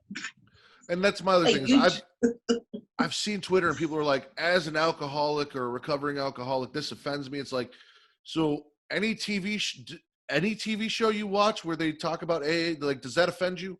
Because y'all realize it's a fucking TV show. Like, it's no different than Game of Thrones or NCIS or any of that shit. Like, it is a TV show. They can do anything they want. They had Triple H dress up like Kane and fuck a corpse in a coffin. And you're mad about an AA fucking segment. Like, and these are the same people who be like, oh, I want the Attitude Era back. Like, no, you don't. No, you don't. No, you don't. You can't handle it. No, you don't, boo. I'm going to swallow this because it was an Undertaker tribute show, and Undertaker's my shit. So I'm all for it. I'm going to gargle it and then spit it out. Okay. You said Raw and then NXT, so let's hit Monday Night Raw. Let's do it. We kick Monday Night Raw off with Drew McIntyre. He's ready to talk about the future of the WWE Championship and what he's going to do. And then Dolph Ziggler comes out. We find out that Dolph Ziggler apparently was traded to Monday Night Raw with Robert Roode for AJ. So, like, I don't know. So random. I don't know what the trade shit is. Like, I thought they said we got AJ because they had trade. Like, this trade shit that they're doing makes no goddamn sense. There's no trade deadlines. There's no rhyme or reason to it. They're just throwing people here and there. Why not just have Dolph Ziggler come out and say you're using that stupid fucking whatever the 4 times a year rule that you Yeah, guys that instituted, shit, that whatever the fuck it's called. because apparently he's done with Mandy Rose now. Like, obviously that's over. Like, he just said fuck it, gave up, and moved on. It's like when you have Pokemon cards and you see a friend with a Pokemon card, you're like, yo, I'm gonna trade you my Bulbasaur for that Charmander. And then you trade it, and then you go on with your little Charmander. Then you see your homeboy got a Kangaskhan, and you're like, yo, I'll trade you my my card for your Kangaskhan. And you're just like trading. And you're like, but why? Like, now you look down at your deck and you got like 14 Kangaskhans. I'm like, dude, you're not even, what the fuck is this? This deck sucks. So, that was a little nerd reference there. I'm all for the Pokemon references. Keep them coming. Robert Roode, you know, aka Porn Star Stash. I said it in the beginning, he's an entrance. That's it. The only good thing about him is his fucking entrance. I feel like they should have built him up more in NXT before they brought him up. Oh yeah. Like, they hot-shotted him, and I kind of get why. Like, they had so much success with AJ, who came from TNA, and then Robert Roode's a former TNA champion, and he was getting over in NXT, so they're like, okay, he's ready to go, and they brought him up. Right. And then, it's like, no, not everyone has the same path to success, people. Yeah. So, I'm enjoying Drew. Oh yeah. I'm enjoying Drew. He's like coming out more. His personality is definitely showing, and like now he's getting better in the mic, and you know, of course, he's like really good in the ring. So he's changing my mind. At first, I'm like, yo, Drew was boring as fuck. Like, he doesn't say anything. Now it's like, oh, he's kind of charming. He's kind of like witty. I just hope that they don't make it too cartoonish. Like, keep it at the level that he's at. And don't make it like, I like that cockiness that he got. Like, I don't know. He's a Scottish Brody Lee. Like, there you go. They're the same height, same color hair. I mean, because Brody Lee's the cleaned up version. So, you know, Drew looks like he just took a shower. Like, yeah, that's it. It's just like, it's just wet. It's like dripping all wet. the time. But yeah, I'm totally here for it. Ziggler's a fucking cockroach. This motherfucker does not die.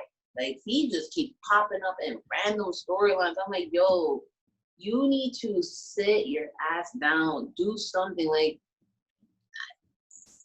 I'm a fan. Like, he could go in the ring, trust me. And then that feud he had with Seth Rollins, it was actually pretty cool for a little bit. But they just inject him into a random fucking storyline. And he's like, I deserve this. I should be here. This is mine. I want that. It's like, are you a fucking 2-year-old going through the me mind phase? Like, bro. Not just that. They need to give the guy some wins or let him do something. You can't just keep coming in and saying, I deserve it, I deserve it, when you got nothing to back it up with except all these losses. You lost to this dude, you lost to that dude, you lost to everybody. You lost to fucking Otis. Like, right, oh my God. Otis took your win. Why do you think you deserve a WWE title? Yo, Mandy Rose is a bad bitch.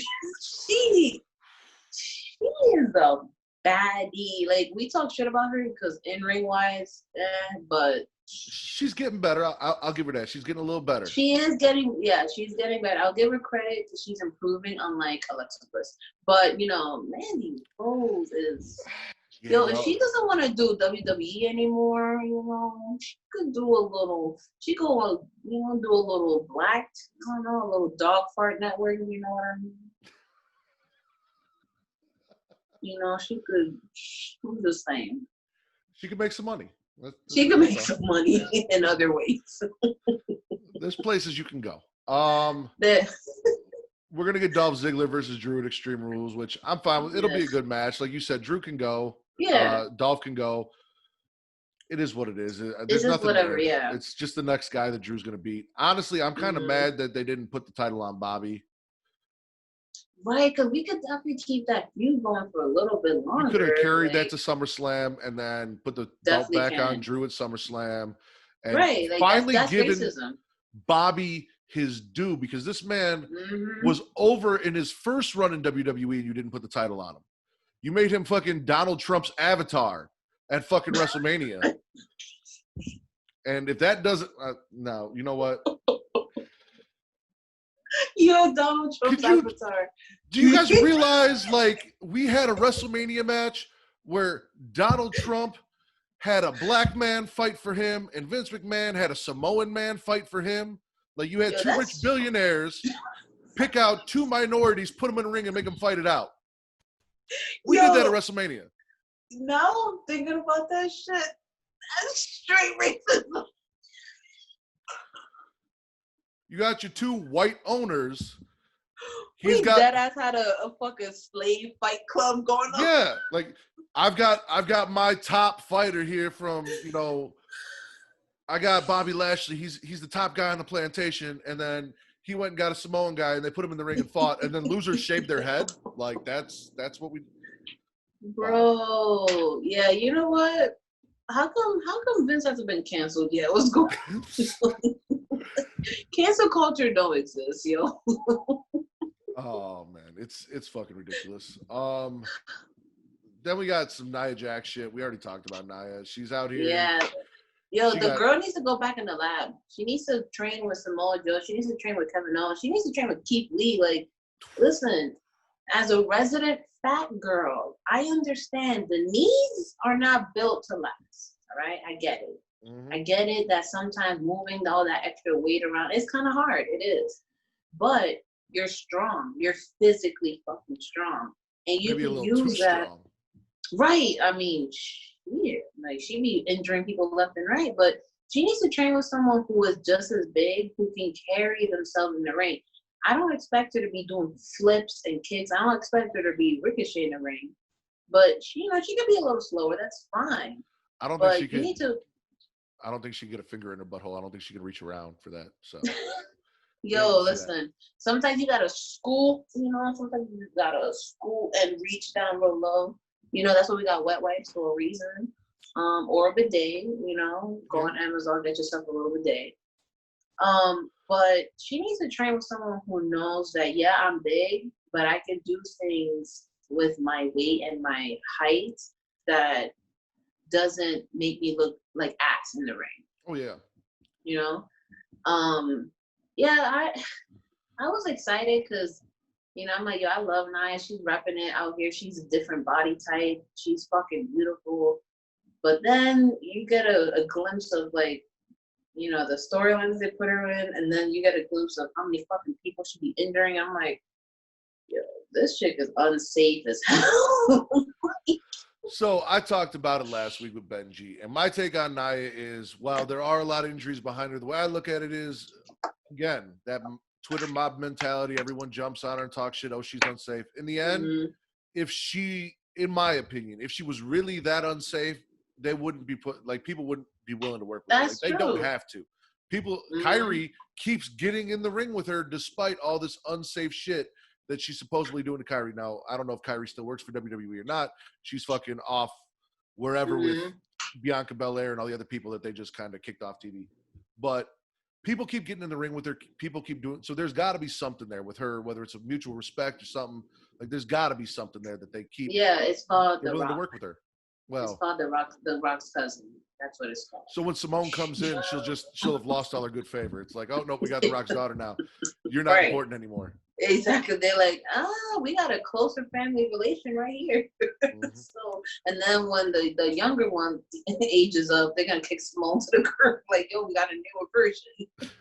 Which is great you brought that up, because that's the whole point of the segment. Is it's Nia talking shit about Charlotte for, you know, her being Ric Flair's daughter, and it's like, you know who you're related to, right? Like, don't get me wrong, Ric Flair is a legend, 16-time champion, this and that, blah blah blah. But in terms of mainstream popularity, Ric Flair is nowhere near The Rock. Like, yeah, they wrote Ric Flair drip, and he's got songs and so on and so forth. Like, yeah, that shit exists, and people woo. Like, I get it, it's a thing. But The Rock is a different level. Like, this is top earning. Box office, movie star, mainstream everything. Right. So and that's your cousin. Right. That you always talk about. Yeah, you know, me and my cousin and my aunt. And I'm like, my bitch, okay, damn. Like, you don't gotta fucking flex. And clearly they're not as close as The Rock and Roman, because I didn't see Nia Jax in any fucking Fast and the Furious spinoffs. Like, he's not putting you in movies, so you might want to reevaluate how close you two are. No, I don't want Nia Jax in a movie. Nah, I don't think she can. Nah.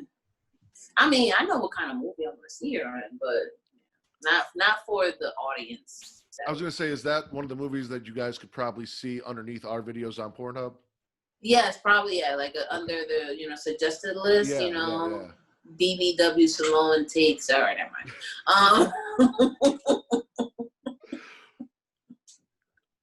By the way, Smackin' It rosters. All right, I just made that up right now.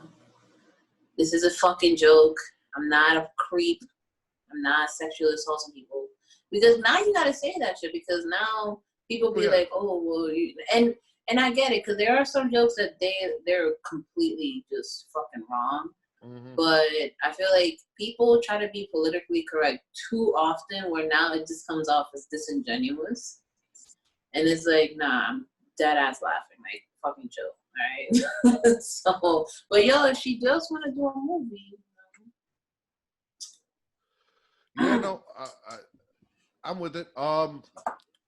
So we got fucking R-Truth coming out here interrupting, and then the racist ass Tozawa Ninja thing that they're doing. Yo, that's Bruce Pritchard for you. Yeah, well, I don't get how people are all like, oh, fuck Paul Heyman. I'm glad Paul Heyman's gone. Give it to Bruce Pritchard. Like, yes, Bruce has done some good stuff, but also he's done a lot of stupid shit. And this is definitely some of the stupid shit. More stupid shit than Paul. And the thing, what I liked about Paul Heyman is that, yeah, sure, back in the day, he did some wild shit and he did some off-the-wall shit because that's what the culture was okay with. Mm-hmm. But he's actually grown with the societal changes. Like, he's seen, oh, shit, we can't do this anymore. We got to change the trajectory. And he's managed to keep up with the times. And he's managed to also open the horizon for other type of people. Like, he's endorsing a bunch of different wrestlers that nobody else would. Bruce Pritchard, yeah, he's got some good stuff, but he's reverting back to the fucking old ass drawing board. I'm like, my dude, we don't need that anymore. Like, this is childish and kind of fucking cringe. Yeah. Like, Tozawa, I've never seen Tozawa with a fucking name. First of all, this is how dumb I am. I didn't even know Tozawa was Asian. I thought Tozawa was Hispanic. I thought Tozawa was like South American. I mean, and then I'm like, wait. His name is Tozawa, though. Like, how many, any Hispanics do you know with the name Tozawa? The thing is that there is like an indigenous culture in South America, and there is an Asian population.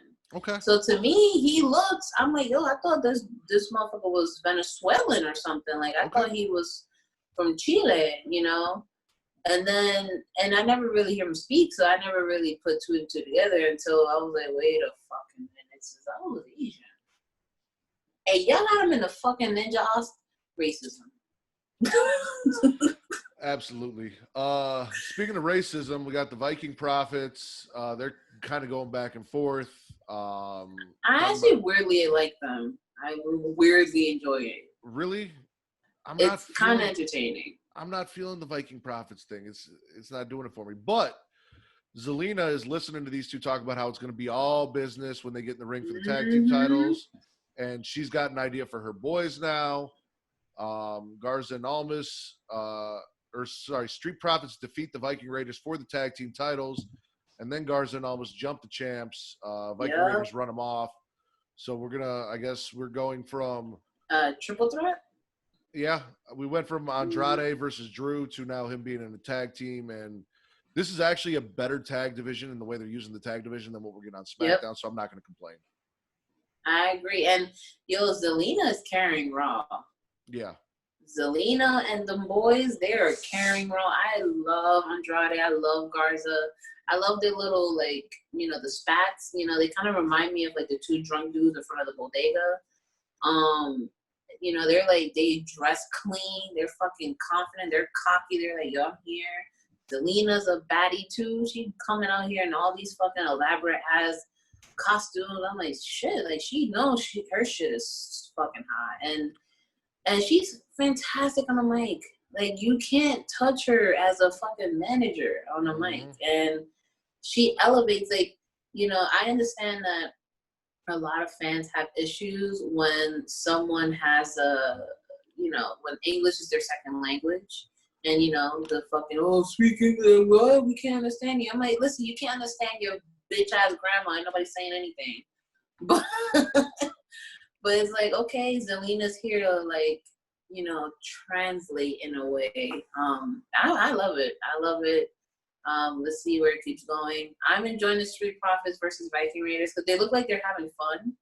And I think that's what's like lacking. Like sometimes things can get too serious, and you know they kind of give us that little comic relief, and why not? You know, it's better than wasting them. I know. I want my like the APA. The APA had fun, but they were still badasses. Like that's what I want for the Viking Raiders. Like I want my Legion of Doom, my APA. I want that tag team that kind of feels like they can just go out there and fuck somebody up no matter what. And they're kind of losing that with the Viking Raiders with what they've been doing with them. But you're right. They do look like they're enjoying it. You know who does that? Not to cut you off, my bad. I think the Usos kind of have that vibe where they have fun and stuff, but then they'll, you know, wreck shit. So I think Usos kind of do toe that line of like serious, yet they just can't stay out of legal trouble. So like they be fucking drinking that Douce and the highway. Getting pulled over and getting in fights with cops and shit. Like they just. Have you heard? I don't know how recent you started listening to us, but there is an episode where I did a Uso impression. I don't think I heard that. Okay, I gotta go back and send you the clip because like I start playing music in the background and Gina is like dying of laughter. Cause you know how the Usos like, yo, come on, Naomi, what you talking about, Naomi, yo, the Uso kind of country, right? You know what I'm talking about? Like, I didn't realize they were so fucking country until they start talking. Like, that motherfuckers sound like they live in a trap house. Yeah. What else do we have on Raw? My stoner memory is terrible. We got the shit with Seth Rollins where he's like staring off into space. Oh yeah, the Messiah. Yeah. What do you like this new Messiah shit for Seth?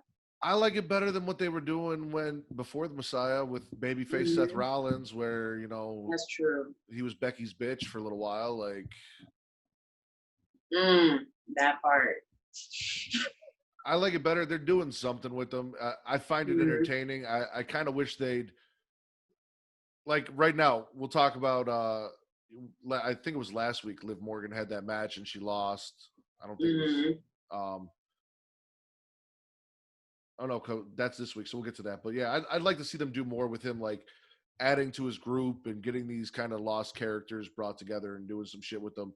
Eventually, it's going to be him versus Drew. I feel like that's what they're going to build to. Do you think that they're going to keep Austin Theory? Because I don't know if you heard, he's also on the list of those that have been accused. I don't know if they're going to keep him. It all kind of, I mean, look at how long they kept Velveteen Dream. And he was still in title matches and shit. That's true. More shit came out, so it depends. Also, they debuted Matt Riddle, and they're still using Matt Riddle. He was still on SmackDown. He didn't have a match, but he was still there. So he's got a pretty good case as to why his accusations were bullshit. I even saw somebody on Twitter, one of the detectives on Twitter saw that one of the text messages she put up had a remove ads button at the bottom of the text message and called her out for it. And then she cropped the photo up and then reposted it. So. Oh my God. Yeah. So yeah, we had this whole thing. I'm excited for Dominic to see what Ray's son can do in the ring. I'm really bummed that Dominic has now put my boy Aleister Black on the back burner because I really wanted that one-on-one Aleister Black, Seth Rollins, good versus evil sort of. For real, like, and it's such, and like Aleister's one of those people who just improves every time he's in the ring, and he's someone who I don't think he needs to be doing a lot of promo work, to be honest. Yo, I see you, and I got to say, yo, funny enough, this morning it was either between my my Steve Austin New York shirt, the New York 316 shirt, or my Aleister Black shirt.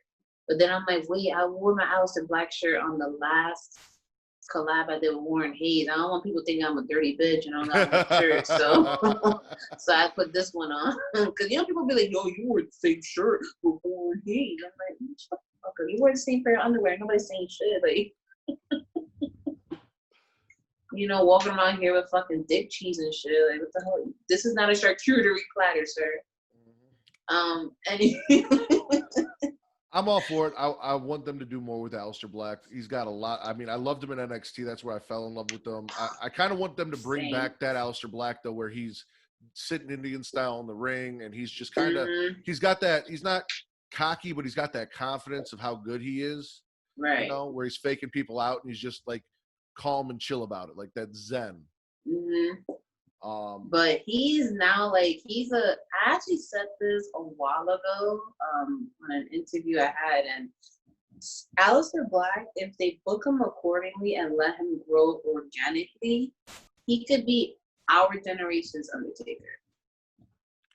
I could see that. And I now that I may be losing my favorite wrestler of all time, the greatest wrestler of all time, in my opinion, I could use someone to step into those shoes. And you've got Bray Wyatt, and who I feel like is more kind of like a Mankind than he really is an Undertaker. I think so too. And then you've got Aleister Black, who I love.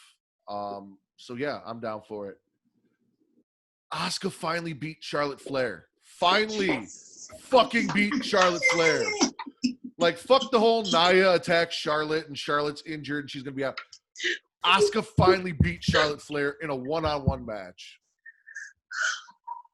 I love Asuka. I love Asuka since Japan, since NXT, and now. And then I will keep talking about it until I fucking die. They fucked her character up by having Charlotte beat her record in one of the worst WrestleMania fucking matches ever. And then you gonna put my bitch on booking hell.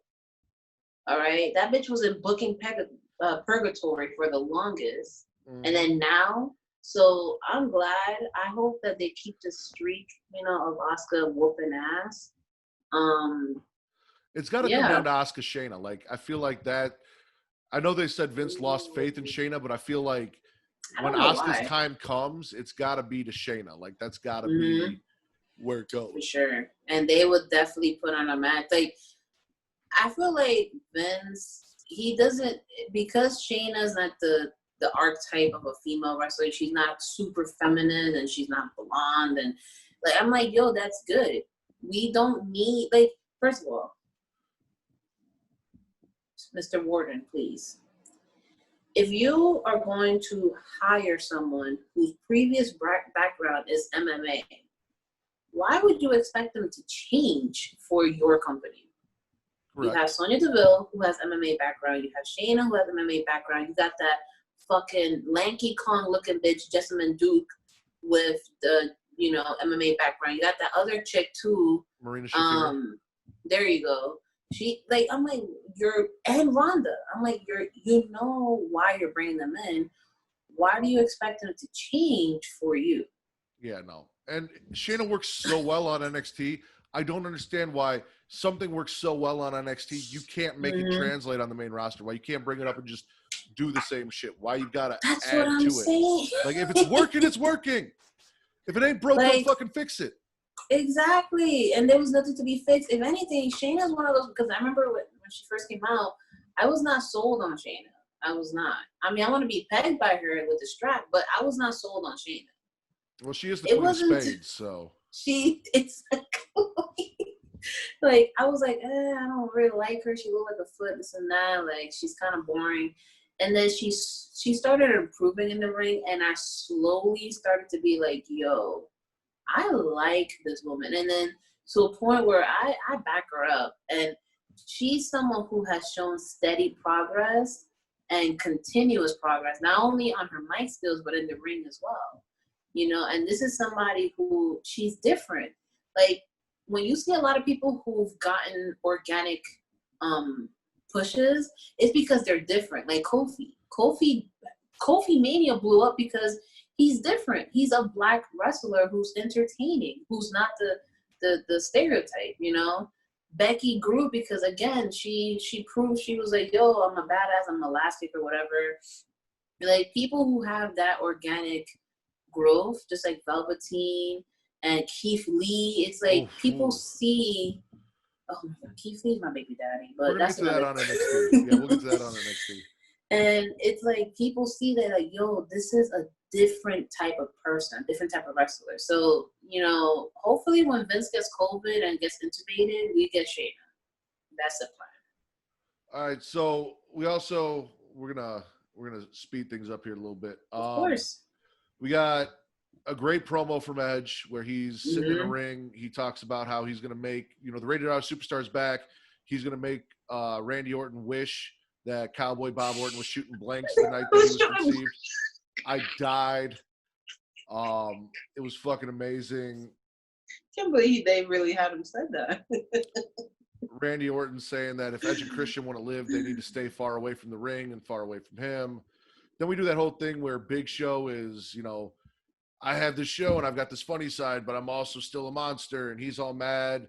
So as Rick's presenting Randy Orton with the greatest wrestler ever bullshit and telling us that not only is the Rated R Superstar back, but the Legend Killer's back, Big Show comes down and wants to fight. Randy's like, walk away. Like, I'm the Legend Killer. I've got respect for you. Get the fuck out of here. Big Show's not standing down, so it looks like he's going to be the next Legend to get his face punted. Golden Role Models. Unnecessary. The Golden Role Models, Sasha and Bailey, defeat the Iconics, and then Sasha challenges Asuka at Extreme Rules for the title. I'm all for that match. I can't wait. I'm all for that match. I hope Sasha doesn't get injured, because, you know, anytime after a pay-per-view match, you always fucking get injured. Yeah, no, she needs to drink some more milk or something because she's a little too fragile. Like, she needs some milk. She's not getting enough vitamin D. Somebody really needs to talk to Mikaze because she's not getting enough vitamin D in her life. We've also got Natalya, who's with Lana, says she's going to lead the women's locker room. She defeats Liv Morgan, which again leads to like Liv Morgan's loss. So I'm hoping maybe Liv Morgan takes another L, and then Seth has a match after that and comes down and scoops Liv up and brings her into the cult, does something with her, because she was on some shit. She was rolling. I was with it, and then they just fucking put the brakes on it for whatever reason. So I like that. You know, having a because I feel like we don't have enough stables where they have like both men and women on it. So that would be a dope idea, actually. And then it looks like we're gonna get poor Bobby Lashley from the WWE Championship to the U.S. Championship. We got a VIP lounge with Apollo Crews. MVP still trying to get Apollo Crews to come, you know, join him and do this shit, and Apollo's not about it. So Shelton comes out. Apollo beats Shelton, and then Bobby comes out, and as MVP is trying to, you know, celebrate with Apollo, Apollo's like, man, I told you, get the fuck out of here. I'm not about that shit. And Bobby takes him out. And yo, that was such a technical match. That was so good, actually. Was it, in my opinion, was it you or was it those wrestling girls that pointed out that it seems like they're kind of grouping all the people of color together in segments? Like, you've got all the Hispanics in the segment. Now you got like all the black guys. You got Bobby Lashley, Shelton Benjamin, Apollo Crews, and MVP. Like, they're all together. It was definitely those wrestling girls. Shout out to them. And I noticed the same thing too. I'm like, what the fuck kind of segregation ass bullshit we got going on? Yeah, no, after they said it, I was like, oh shit, yep. No, that realization. We finished up Monday Night Raw. Ray giving Dominic his props. Ray's out here. He's telling him, you know, you need to back the fuck off, though. And he's like, no, Dad, I got your back. If you go, I'm going to go. Seth and the boys come out. And then, obviously, Black and Humberto Carrillo, Aleister Black's new best friend, join the fight. Looks like we're going to have Seth's eye taken out, but then Murphy in theory saves Seth, you know, a little eye for an eye payback. And then Humberto Carrillo and Aleister Black save Dominic from losing his eye. So there's a lot of eye So Putting it's a people's lot of- face in the ring steps. I don't know. Like, I know it started with Ray, but like, there's a big fascination with poking someone's eye out in this whole feud. right. Shoving people's face into the ring steps, which I think it would be a stomp. Like, why not stomp somebody's head onto the ring steps? That's finisher. Right. I'm a little scared that one of these days that shit goes wrong and someone actually does lose their eye. So I'm just a little afraid that one of them fucks up and it's over. So it's about as cringe as it was when Randy Orton took that screwdriver in Jeff Hardy's ear and his little fucking earplug. Oh, that was so gross. Gina was weirdly turned on by that. I'm like, all right. You know, Gina, I'm going to find out if Dexter Lumis is single, because I feel like you and Dexter Lumis could make some beautiful podcast material together. She is in love with that man. She loves Dexter Lumis. That's definitely right up her alley. So, you know. He looks like he's into some freaky shit. Like, pretty sure. And she is too, so. Monday Night Raw, you spitting or swallowing?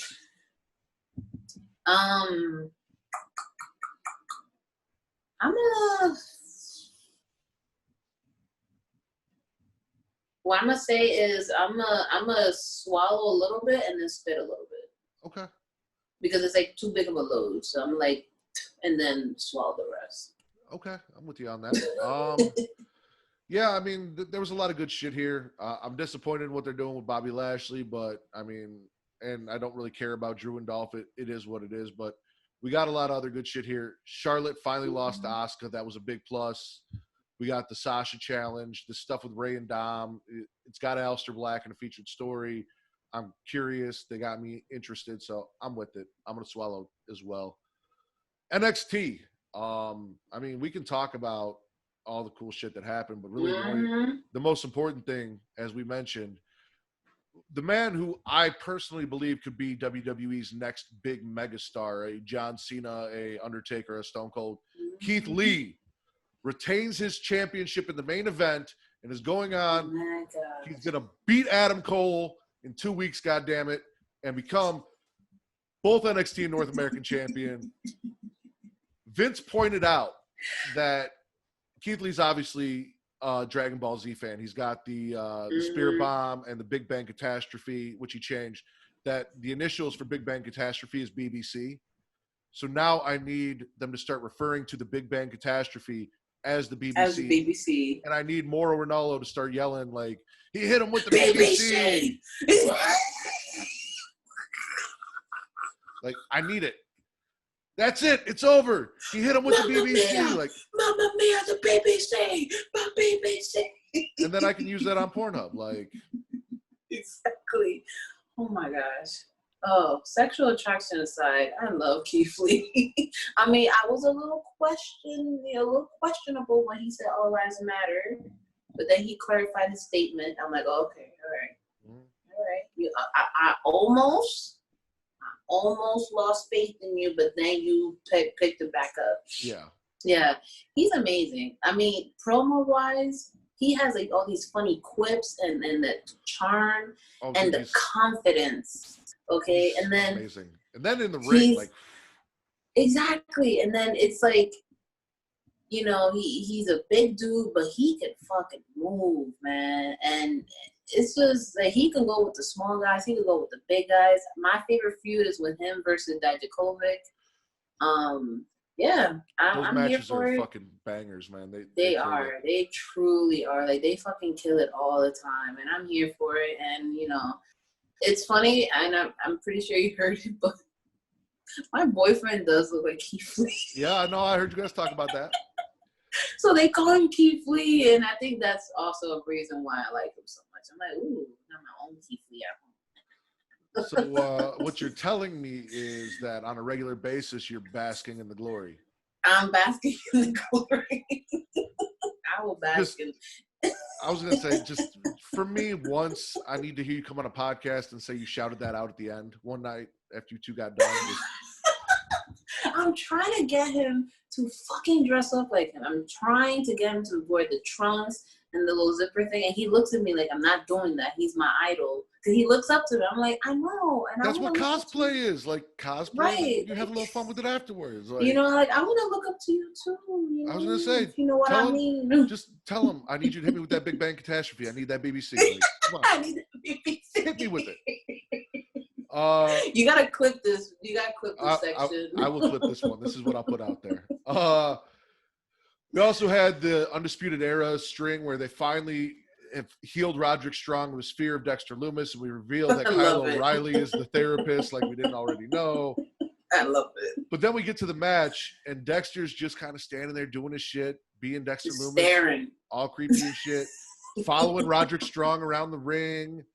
You know who would be a great pairing? Like, don't get me wrong, I love Sonny Kiss in ring, and I'm glad they're using him. But could you imagine Sonny Kiss as Dexter Loomis's manager, cutting promos for Dexter Loomis and putting those two together? Ooh, because like they're so different, but it would balance it out. But it would work. It would work. It would work. I like you gotta come on our show next because those are some good ass ideas. I'm down to do it. Roddy runs away. It's a count out victory for Dexter. Poor Bobby Fish, not paying attention, gets caught up, gets snatched up by Dexter Right, Loomis. he definitely did, yo. He was like, yay. I was like, oh dang. Yeah. What else did we have? We had Cameron Grimes defeat Damian Priest. That's how we kicked off the show. Is Damian Priest is smashed inside his car door, and Cameron Grimes. Yeah, that was crazy.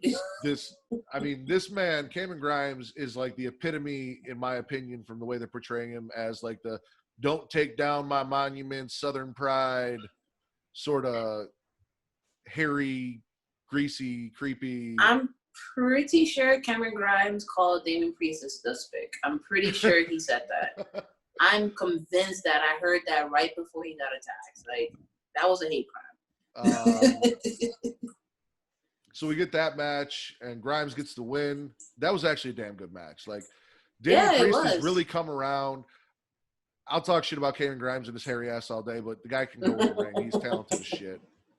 I'm a little confused at Damian Priest. Like, first of all, I don't know why they changed his name. I like Punishment Martinez. That was his old name. I can understand if like there's a legality behind it, but I'm a little confused of his character though, because it's like he's portrayed as like some ladies' man who like wines and dines, but then he's like the archer of infamy. I'm like, what the fuck does that mean? Here's the thing. Growing up, Travis and I and some of my other friends, we used to backyard wrestle, and we had all these different characters that we came up with. We made them on the games and all that. One of my characters was the Saint. It was because we went to a private school, so it was like this. It was basically fucking Damian Priest. You know, he's got the crosses on his pants and everything. Right. He does the cross power bomb. I called it the Sanctifier. It would be a great. It would be a great gimmick for Damian Priest if they went with that and dropped this stupid ass Archer bullshit. Because I don't get it. Like, because I don't get it. I'm like, first of all, ain't no fucking archers in the Bronx, homie. Okay? You from the Bronx. I'm from the Bronx too. Who the fuck is shooting arrows? Yeah. And two, I'm like, so you're the archer, but you're also a ladies' man. Like, are you slinging pussy? Is that the allegory that we're trying to go with? Because I get it. He's hitting that bullseye every time. He knows where that spot is. Yeah, they need to change that. Like, I'm totally on for Damian Priest, and I love hearing him speak. Deep voice. He has a nice voice. Like, if he wants to do voice acting, like for cartoons or animes, totally here for it. And he's pretty damn good in the ring too. Like, he's like imposing. I feel like him and Barry Corbin will have a pretty good feud together. I can see that. I'm down with that. I love watching Baron Corbin get smashed, especially after talking shit about The Undertaker, so I'm all for that. Right. That's right. So, yeah, I just feel like they still need to work on his character more. It's a little clunky, but I was here for it. And then we had the whole Rhea Ripley, Aaliyah, Robert Stone shit. So Robert Stone is this broke-down ex-porn director who lost the one big starlet that he had, and he's drinking, and he's dirty. And Aaliyah, she's trying to break into the business. She finds this guy. She wants to be the next big thing. She's convinced him to take her on, but he's not interested in her. He wants Rhea. So he ends up, causing an issue between Aaliyah and Rhea, where Aaliyah slaps Rhea and realized immediately, like, oh, I fucked up. I probably should. Right. Exactly. I think I said on Twitter, it looked like a Chihuahua bit of Rottweiler. Like, yeah, that's exactly how it looked. So Rhea defeats Aaliyah, and then we get a match. So for Great American Bash, which, by the way, come on, like, you guys really had to name your next 2 episodes Great American Bash just because AEW is doing Fyter Fest. Like, that was unnecessary. Yeah. Shade.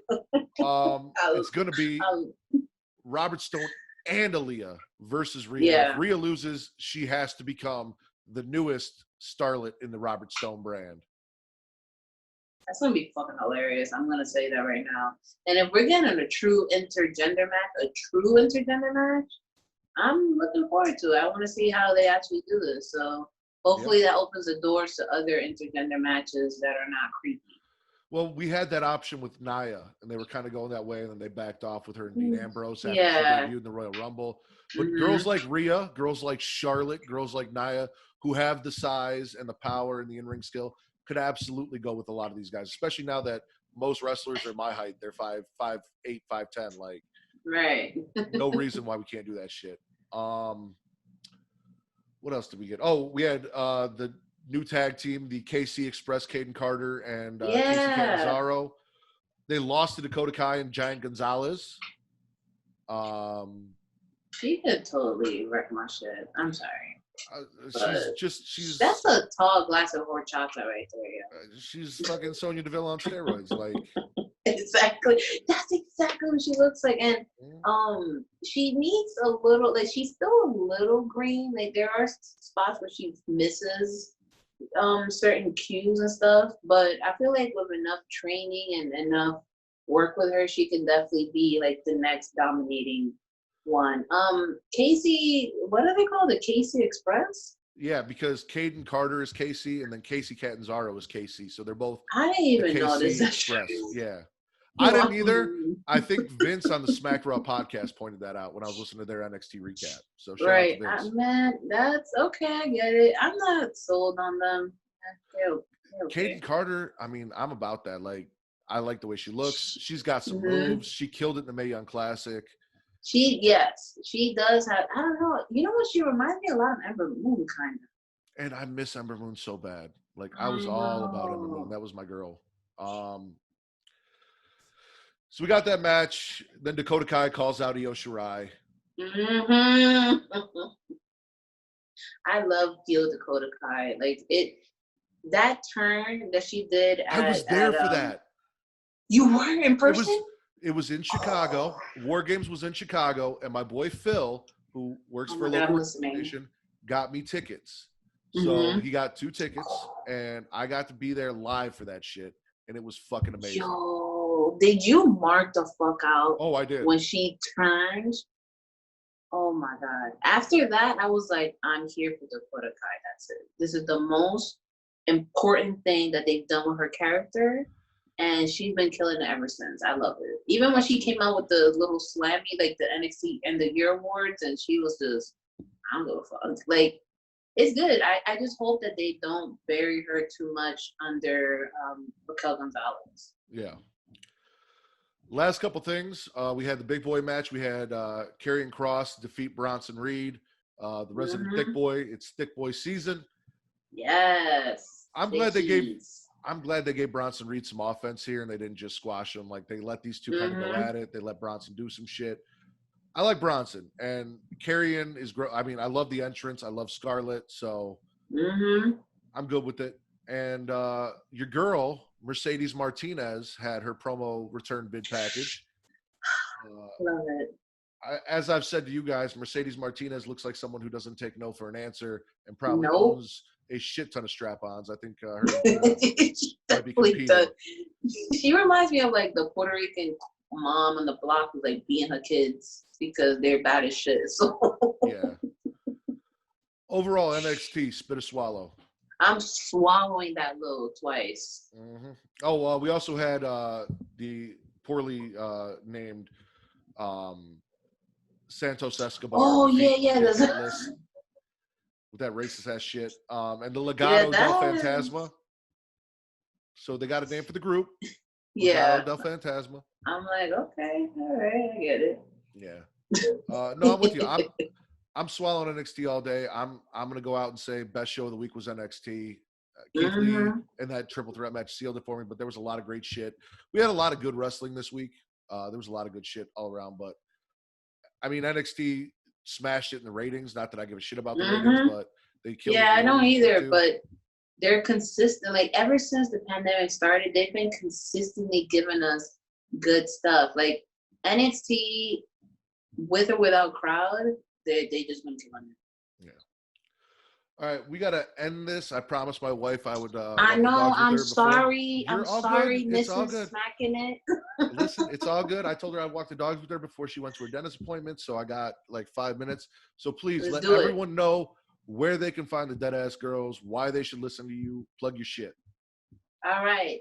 We are on Twitter at Deadass Girls. We talk a lot of hot shit on there. We are on Facebook as well. We're on Instagram. We post a lot of memes, which is at Deadass Girls Podcast.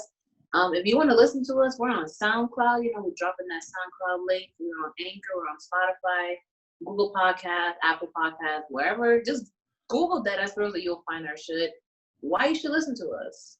One, we're better. That's it. We're probably one of the best female podcasters out there. I said it. We are funnier. We are wittier. We are dirtier.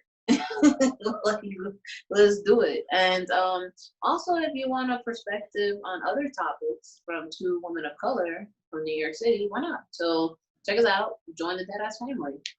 And I'm definitely going to hook you up with Mara. So when you guys do your episodes for the culture, we can get a little Creation World representation over there.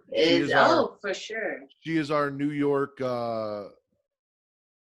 She's from New York. She's our podcaster from New York. Our representation, our New York representation. So, you know, as you guys are doing it for the culture, because Travis is so busy and he's hard to get on, we'll definitely hook you up with her. So maybe she can come on and kind of plug what we do here at Creation World, which you guys can find on Twitter and Instagram at The Creation World. It is the brand that the Smackin' Raw podcast is under, along with Super Flash Hero of Tomorrow and the Creation Conversation. Hashtag them thrones when it was around. You guys can still go do all that shit. You guys can find it on Facebook at facebook.com/Creation World. As always, the Smackin' Raw podcast. It's my personal Twitter, but it's also the Smackin' Raw podcast Twitter. It's at Matt Ritter. That is at MATTRIDDER. Please go check us out. The links for Linktree for the video, Linktree/Creation World will get you the video so you can check us out on Pornhub, so you can check us out on YouTube, which, by the way, Vince went on Twitter and told y'all for every 50 views on YouTube, he was going to donate money to a charity. And you guys did not go to YouTube and watch that shit. What is wrong with you? Like, all you had to do was go watch 5 minutes. 5 minutes of a show. Exactly. Man's putting out his own money, giving it to charity. So go to YouTube. Watch that video so I can make him spend some money. Like, wait, this is going to be on Pornhub? Yes, it's going to be on Pornhub. I'm going to be on Pornhub? Yes, you're going to be on Pornhub. I'm surprised that I'm going to be on Pornhub with my clothes on. But all right, yo, I'm totally here for it, yo. I mean, it's going to be Pornhub. It's going to be your debut on Pornhub. It's going to be interracial. Exactly. You know, your husband can watch. I guess that's kind of cuckold. Like, I'll put all the tags in. So. Yo, that's awesome, yo. This is a crowning achievement. I got to put this in my bio.